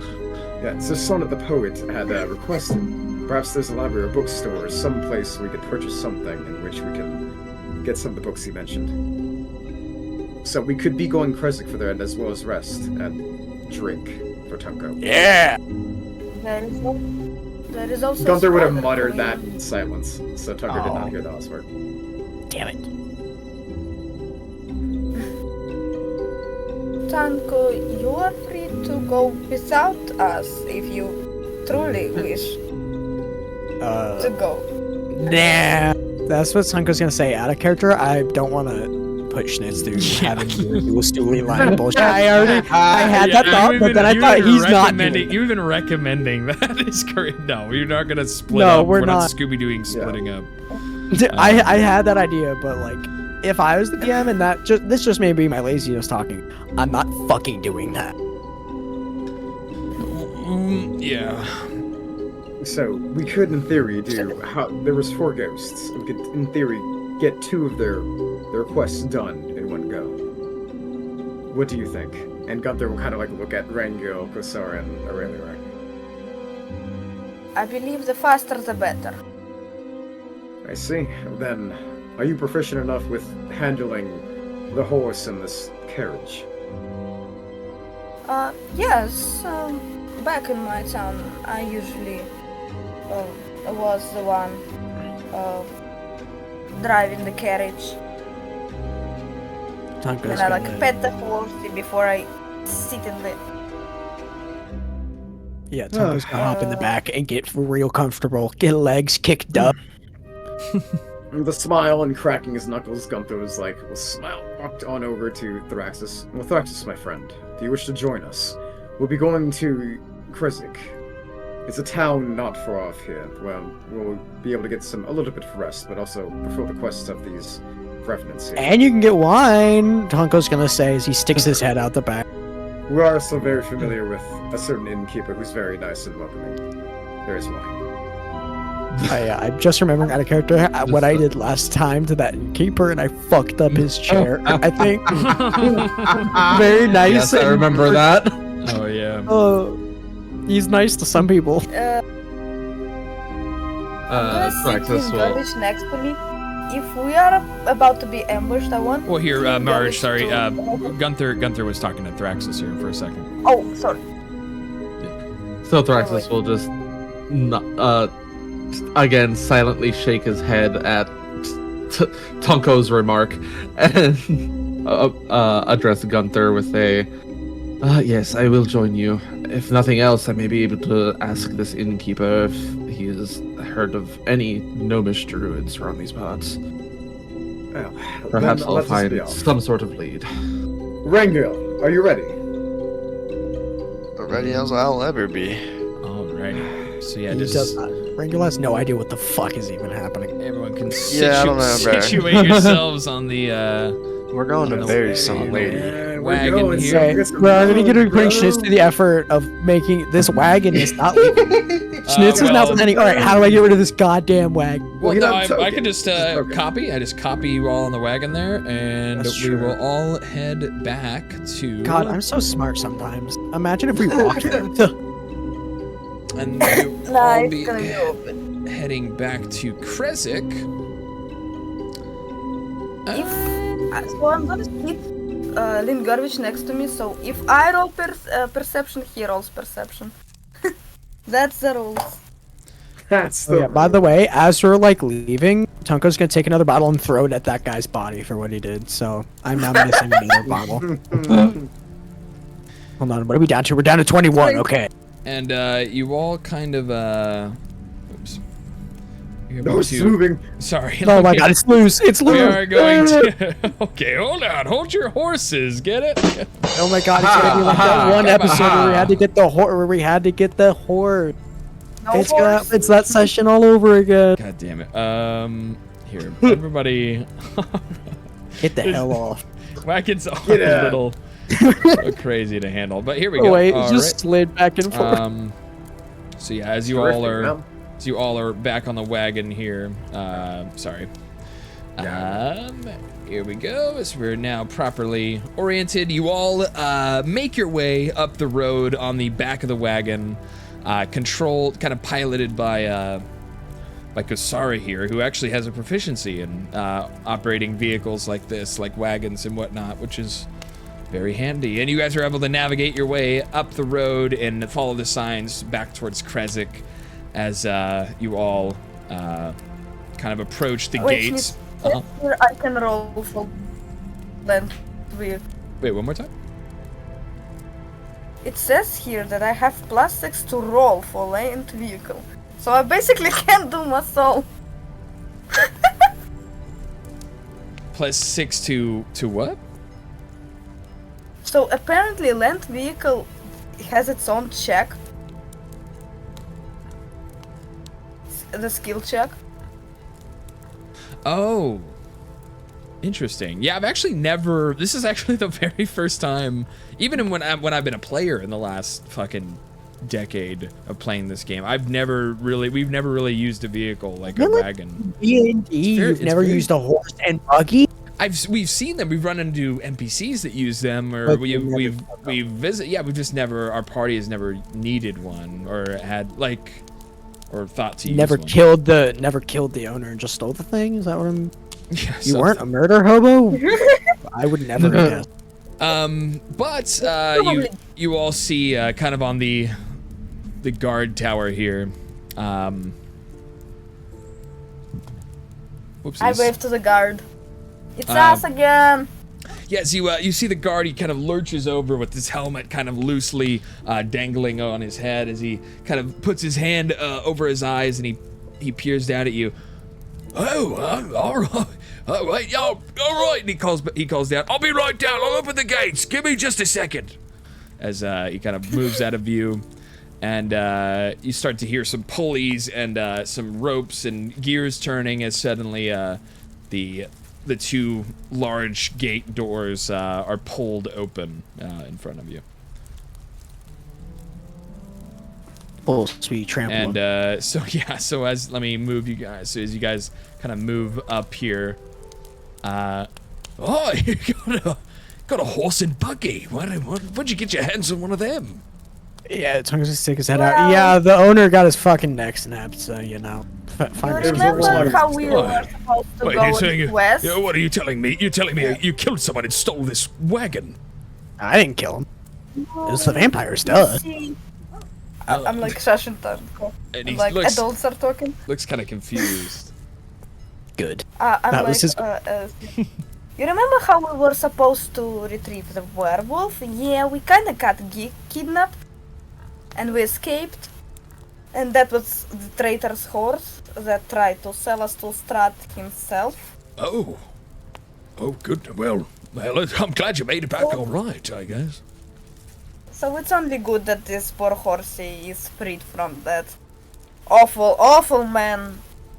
Well, here, if you want to park it somewhere, you can let me see.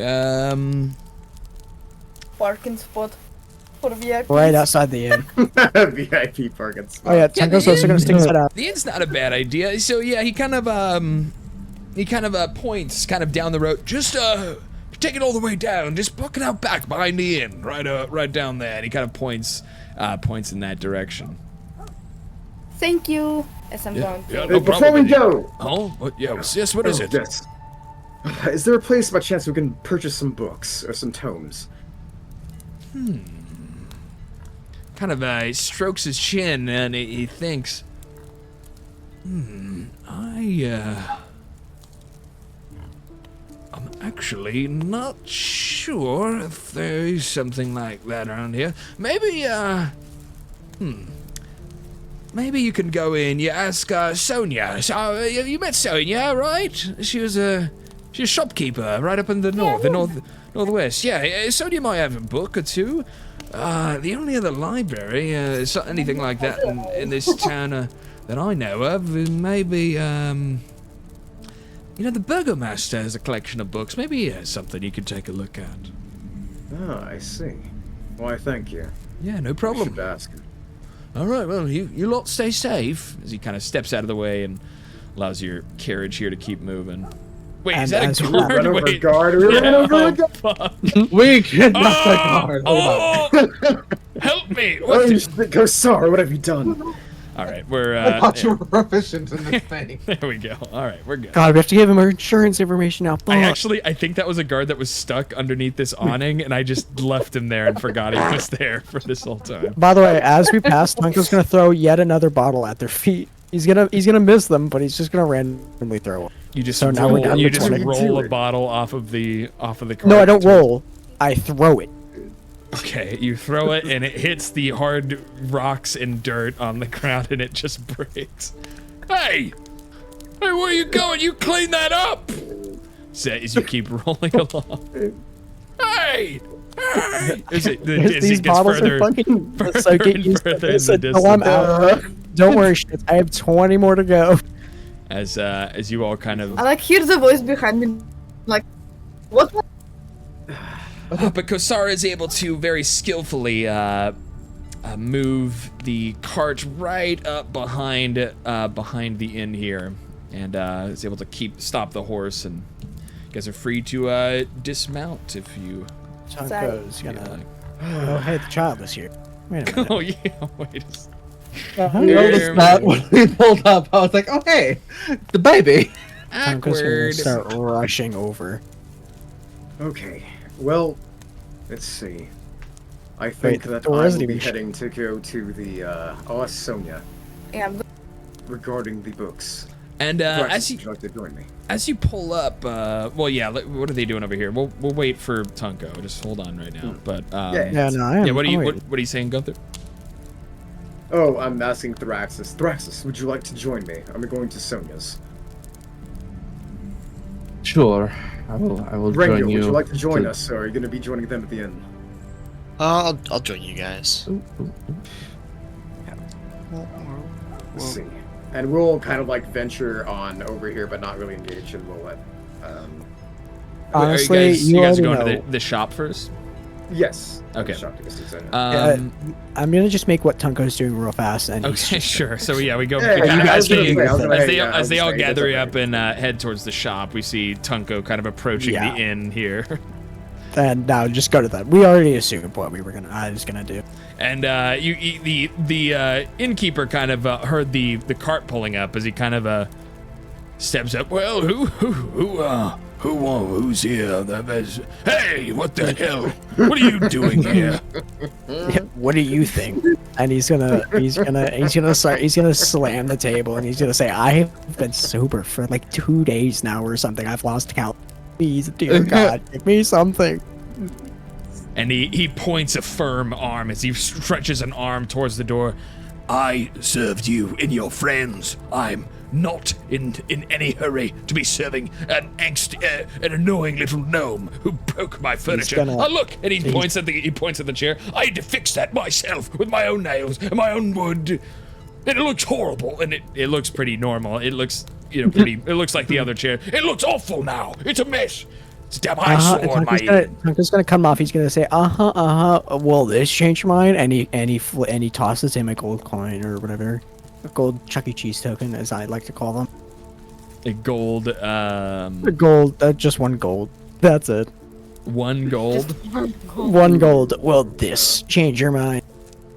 Let's say you have 9 more of those up your sleeve, and I'll think about it.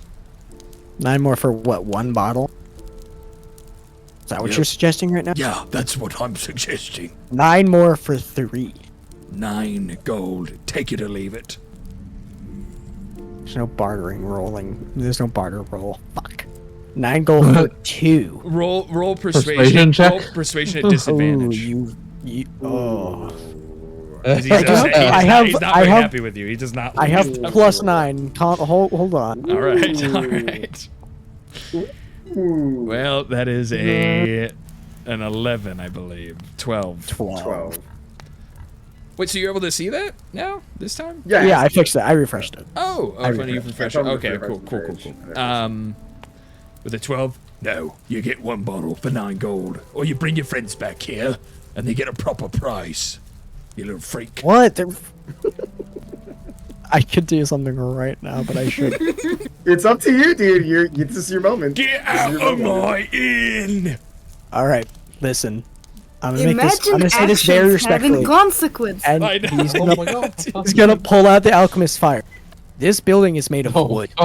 9 gold, 9 bottles, or there will be no building. Guards! As you threaten to burn down his shop, you hear the footfalls of heavy armored boots. Did we hear that? Okay, let me hear this cook. commotion? I'm gonna persuade the guards that he threatened me. And you kind of see from the windows the guards kind of passing, kind of trotting up to the door here. Okay, Tonko's gonna quickly rush up. He's gonna push the bottle into his hands before they get in and sit back down. And he's gonna be like, "This poor man," and Tonko's gonna start fake crying. "This poor man threatened to blow me up." He's gonna go the whole way. Threatened to blow. Okay, you put the alchemist fire in his hands. You're saying? I shoved it into his hands before they got in, and then he's gonna start fake stopping. What? And roll a deception at disadvantage. Deception still +9, buddy. All right. Disadvantage. Disadvantage. That is 14. Even they shake their head. No, we know Darovich well. He wouldn't do something like that. What the hell is going on here? Look, man, he's trying to scam me. Okay, he's saying 9 gold for a bottle. Come on. He's shop. He can price you whatever he wants. Aren't we the reason he even has one? Can you get him out of here? Yeah, Darovich, don't worry. Yeah, come on, let's get it. Come on, little guy, get on out. You're not wanted here no more, it seems. He's gonna open and close his fan. Me. Not want here anymore. And one of the guards. Well, I guess no one hear it. The tree falling in the forest, no one to hear it. Yeah, I was gonna say, do we even know what's going on, or no? We're too far away. No. Yeah, you guys wouldn't have seen that. But Tonko's just gonna fuck off to his old shop so that we can actually get this goddamn campaign going somewhere. We're just gonna. Okay. There, now let them do something. Progress, please, for the love of God. All right, so you head back to this is great. your little house there. Say, this is your moment, dude. This is your moment. This is what I did. I threatened to blow up his. Yeah, that was pretty funny. We cross over and we're back at at Sonia's shop. Go through open door. Sonia. It's good to see you. Oh, hello. Oh, it's good to see you all again. How are you doing? Well, for starters, we were kidnapped. We quite what? I didn't hear that last part. It's a little bit of a loss. Wait, what did Kosara say? He kind of cut out there.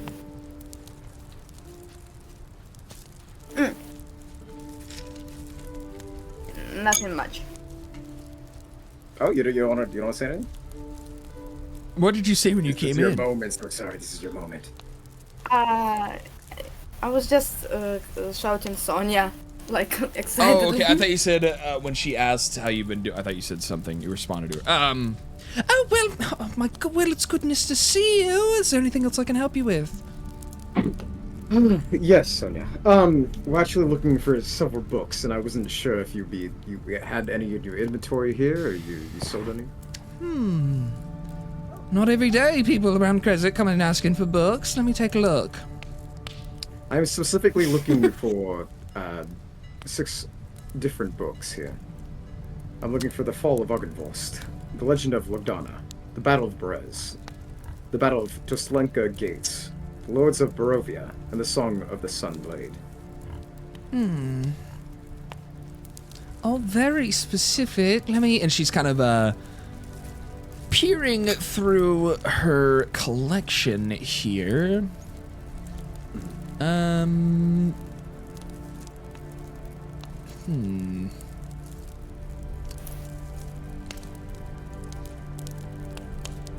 she's looking through.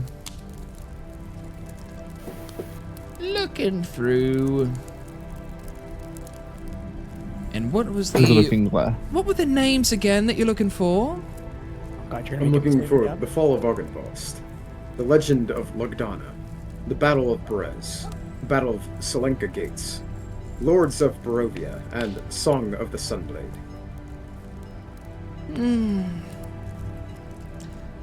You know, I'm sorry, I'm looking here, I don't have any of those books that you're looking for. But, you know, I think our Burgomaster,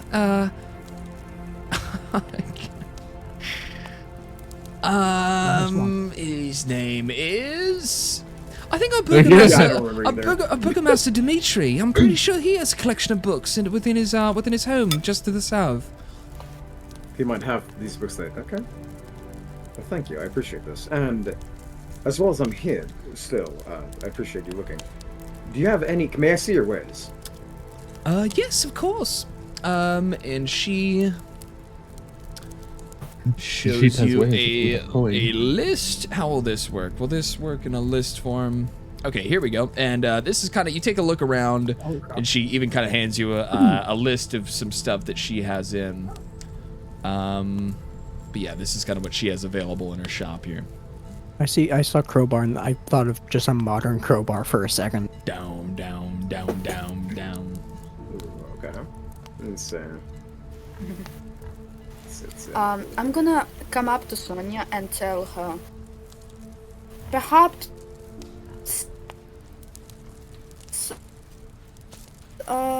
we can... Sorry, cutting out for anyone else. Yeah, your mic was barter for what? So she's like asking for barter or trade offer because I have too much stuff. Perhaps.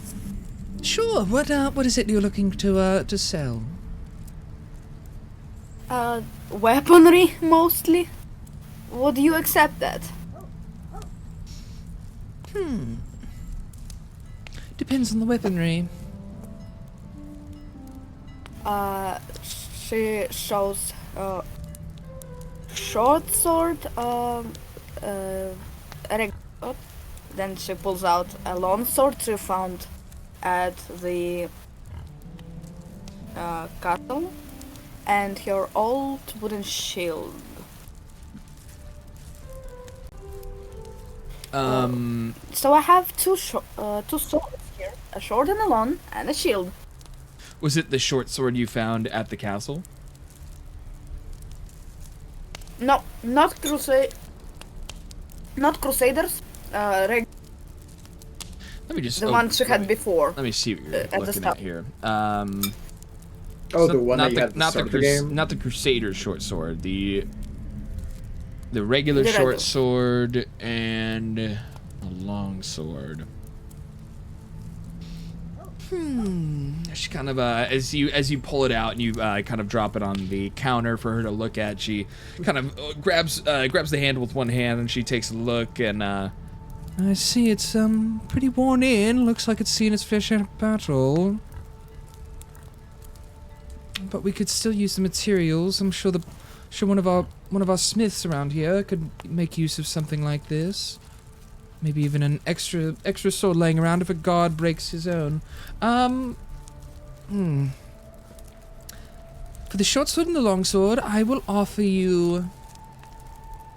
I'll offer you 5 gold. It is used, and we already have a pretty decent amount of armaments laying around here for our defense.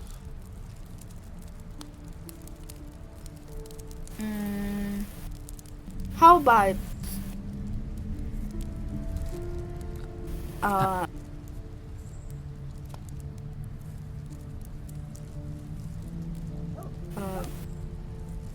Because I'm looking here at the price. It's like 25, so I'm gonna buy for 9. And perhaps I could add some torches for that. You're saying so you're bartering up to 9 with some torches? With 1 torch, just pre-made, not touched. So you're saying 9 gold though was your bump up there?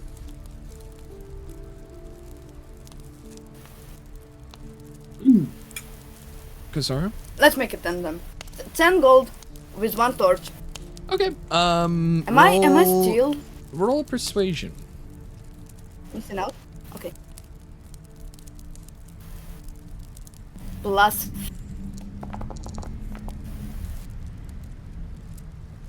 Nice with a 17.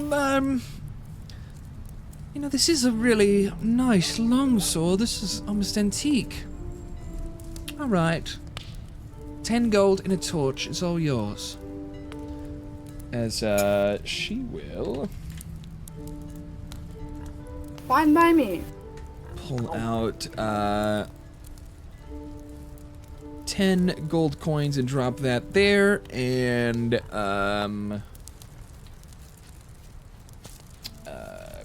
in a torch. And I'm She'll gonna hand delete over it to you. all from my. Yep. And I'm Alright. gonna give her a short sword, a long sword, Well, thank you very much. and a torch. Anything else I can Thank help you lot with You've been today? giving us some- Oh yes, I was looking here, and you have the You're very manacles welcome. I'm sorry, I and didn't a mean to. whip. I didn't mean to. Thank you, very welcome, Miss Paladin. And what were you saying, Mr. Who is dying? I'm losing it. I'm sorry. Fucking another tab was fucking making audio for some goddamn reason. I got jump scared. Holy shit. Sonia, do you have? I see the manacles of the whip here. How much for both? The manacles. Let me check for you here, love.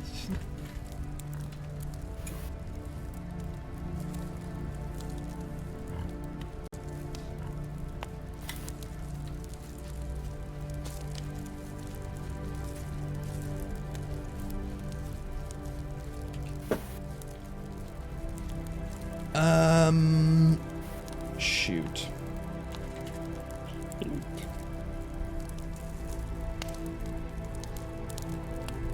By the way, are strap coins just gold coins, basically? Yes. Yeah. Yeah, it's the currency. So even if you wanted to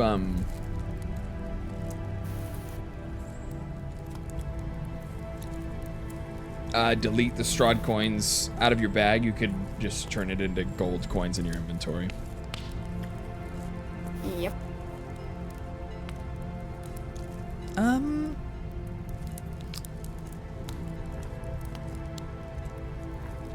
So the trouble is we don't actually have a manacles item here, but you might be able to find it on D&D Beyond. Let me double check. Just a quick second. Uno momento as we search the database in D&D Beyond.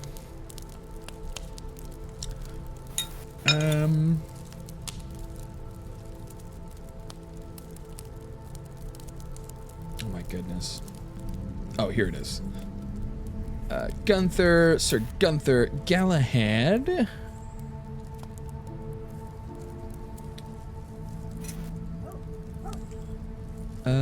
So inventory, backpack, manage inventory, manacles. So that is, okay, so that's 2 gold, there we go.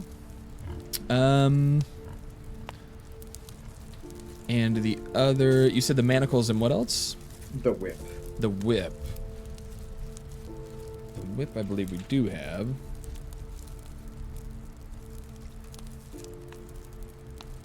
And the whip will go for...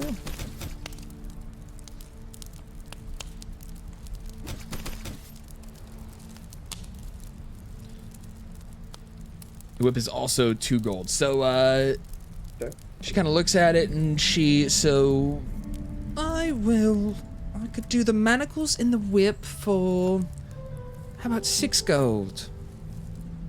6 gold. I see. And I also do have, I would hope that perhaps we could barter as well. I do have some jewelry on me that I've found on, along the way. Alright, well, let's see it. Gunther will open his pack and put the jewelry that he got from the guy that our kidnapper. Alright, so that is the gold necklace. The amount of times we came to Sonia and she gave us gifts and we still sell her stuff is insane. Oh, I thought the gold necklace and the jewelry were different loots. Yeah, so jewelry is different from the gold necklace. But the gold I have the gold necklace equipped on me. Gunther put it on. Okay. So you're trying to sell the necklace, though? No. Gunther's trying to sell the jewelry. Oh, just the jewelry. Okay. Yeah, just the jewelry. Got it. So... yeah, the assorted jewelry, I believe... Oh, wow. Oh, this is fantastic. Sure. I could do this for, let's say 15 gold. 15 gold. That sounds perfect. And, you know what? We'll do the 15 gold for the jewelry, and I'll just throw in the manacles and, the whip for you there. Oh, well, thank you. Yes. Of course. That's perfect. Sure thing.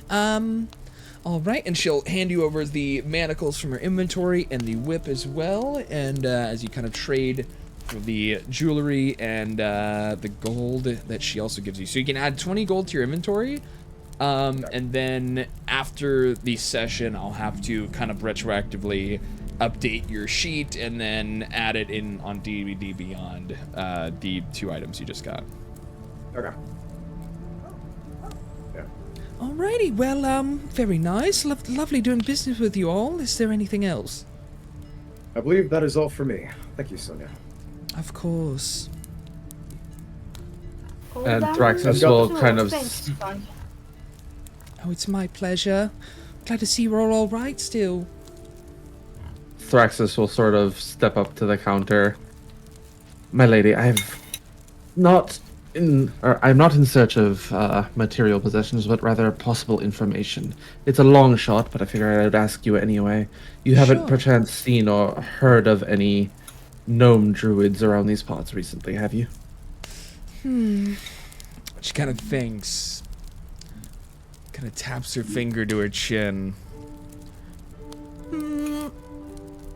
Gnomish druid.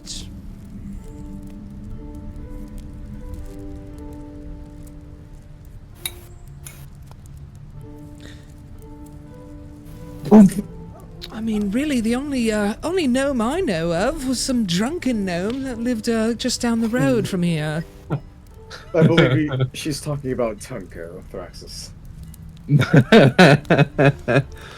Yes, that figures. Is that the gnome thank you you're looking nonetheless, for? my lady. Unfortunately not, but I appreciate you nonetheless. Thank you very much. Sorry couldn't be any more help. And with a just nod of his head, he'll start walking towards the door.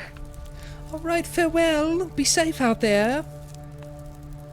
Fare thee well, Sonia. Thank you. It's always a joy to see Sonia. She's very nice.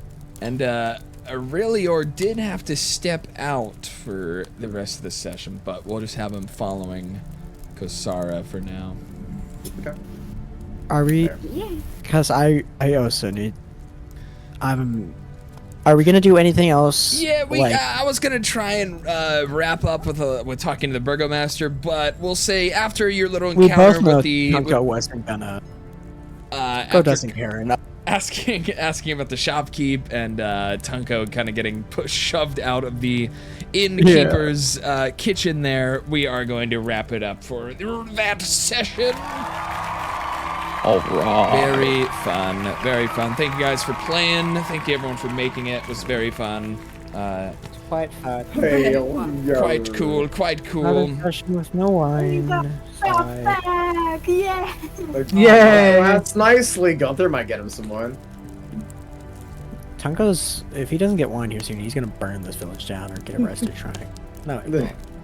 Maybe that's what the manacles are there for. Ooh. Maybe. Interesting. Well, without further ado, we are going to be wrapping it up. Thank you guys, everyone, for watching. Hope you guys enjoyed. We're going to be raiding out. If you guys want to stick around for the raid, it'd be much appreciated. We love supporting our other streamers around here. Now, Cinny, are you going to be streaming still? I was going to ask Moon. Moon, do you still want to play something? Be up a little bit Yeah, more, or are you in movie mode? No, I am honestly pretty movied out. That's fair. We've been watching a lot of movies tonight. Yes, yes, we have. Say, if you want a game for like maybe an hour or two extra, I don't know if you want to play DVD or Marvel Rivals. I'd be down for either one. Yeah. All right, then yes, I will be on for about. How's 2 more hours sound? Sounds good to me. Alrighty, sounds good. We'll be raiding over to the powerful, sinister Jest. Gunther Galahad himself. Traveling Bond. Minstrel. God damn it. And we'll be heading over there with a big, stinky raid for Mr. Jest. Thank you guys for watching. Hope you guys enjoyed. We'll see you guys next time. We'll be back next Saturday with some more D&D. Walt said, did I come back in time or is it over? Well, we'll just wrap up. We're already wrapping up. We'll see you guys next Saturday for some more D&D. Other than that, we do a lot of variety stuff. We do other games and whatnot throughout the week. So we will see you tomorrow for some mystery game. I don't want to give it away yet. Get owned. Get fucked, idiots. Okay, that was not necessary. I apologize. But that will be sinister, Jess. But yes, I hope you guys are able to join us tomorrow for some silliness. Other than that, we'll see you guys next Saturday for some more Dungeons and Dragons with the rest of the party and on our next adventure. But we'll see you guys later. We're heading over to Sinister Jess. Farewell. Thank you guys for playing. Thank you guys for watching. Hope you guys enjoyed. Farewell. Good night. Bye-bye. Good night. Farewell. Alright. Let me turn off Schnitz.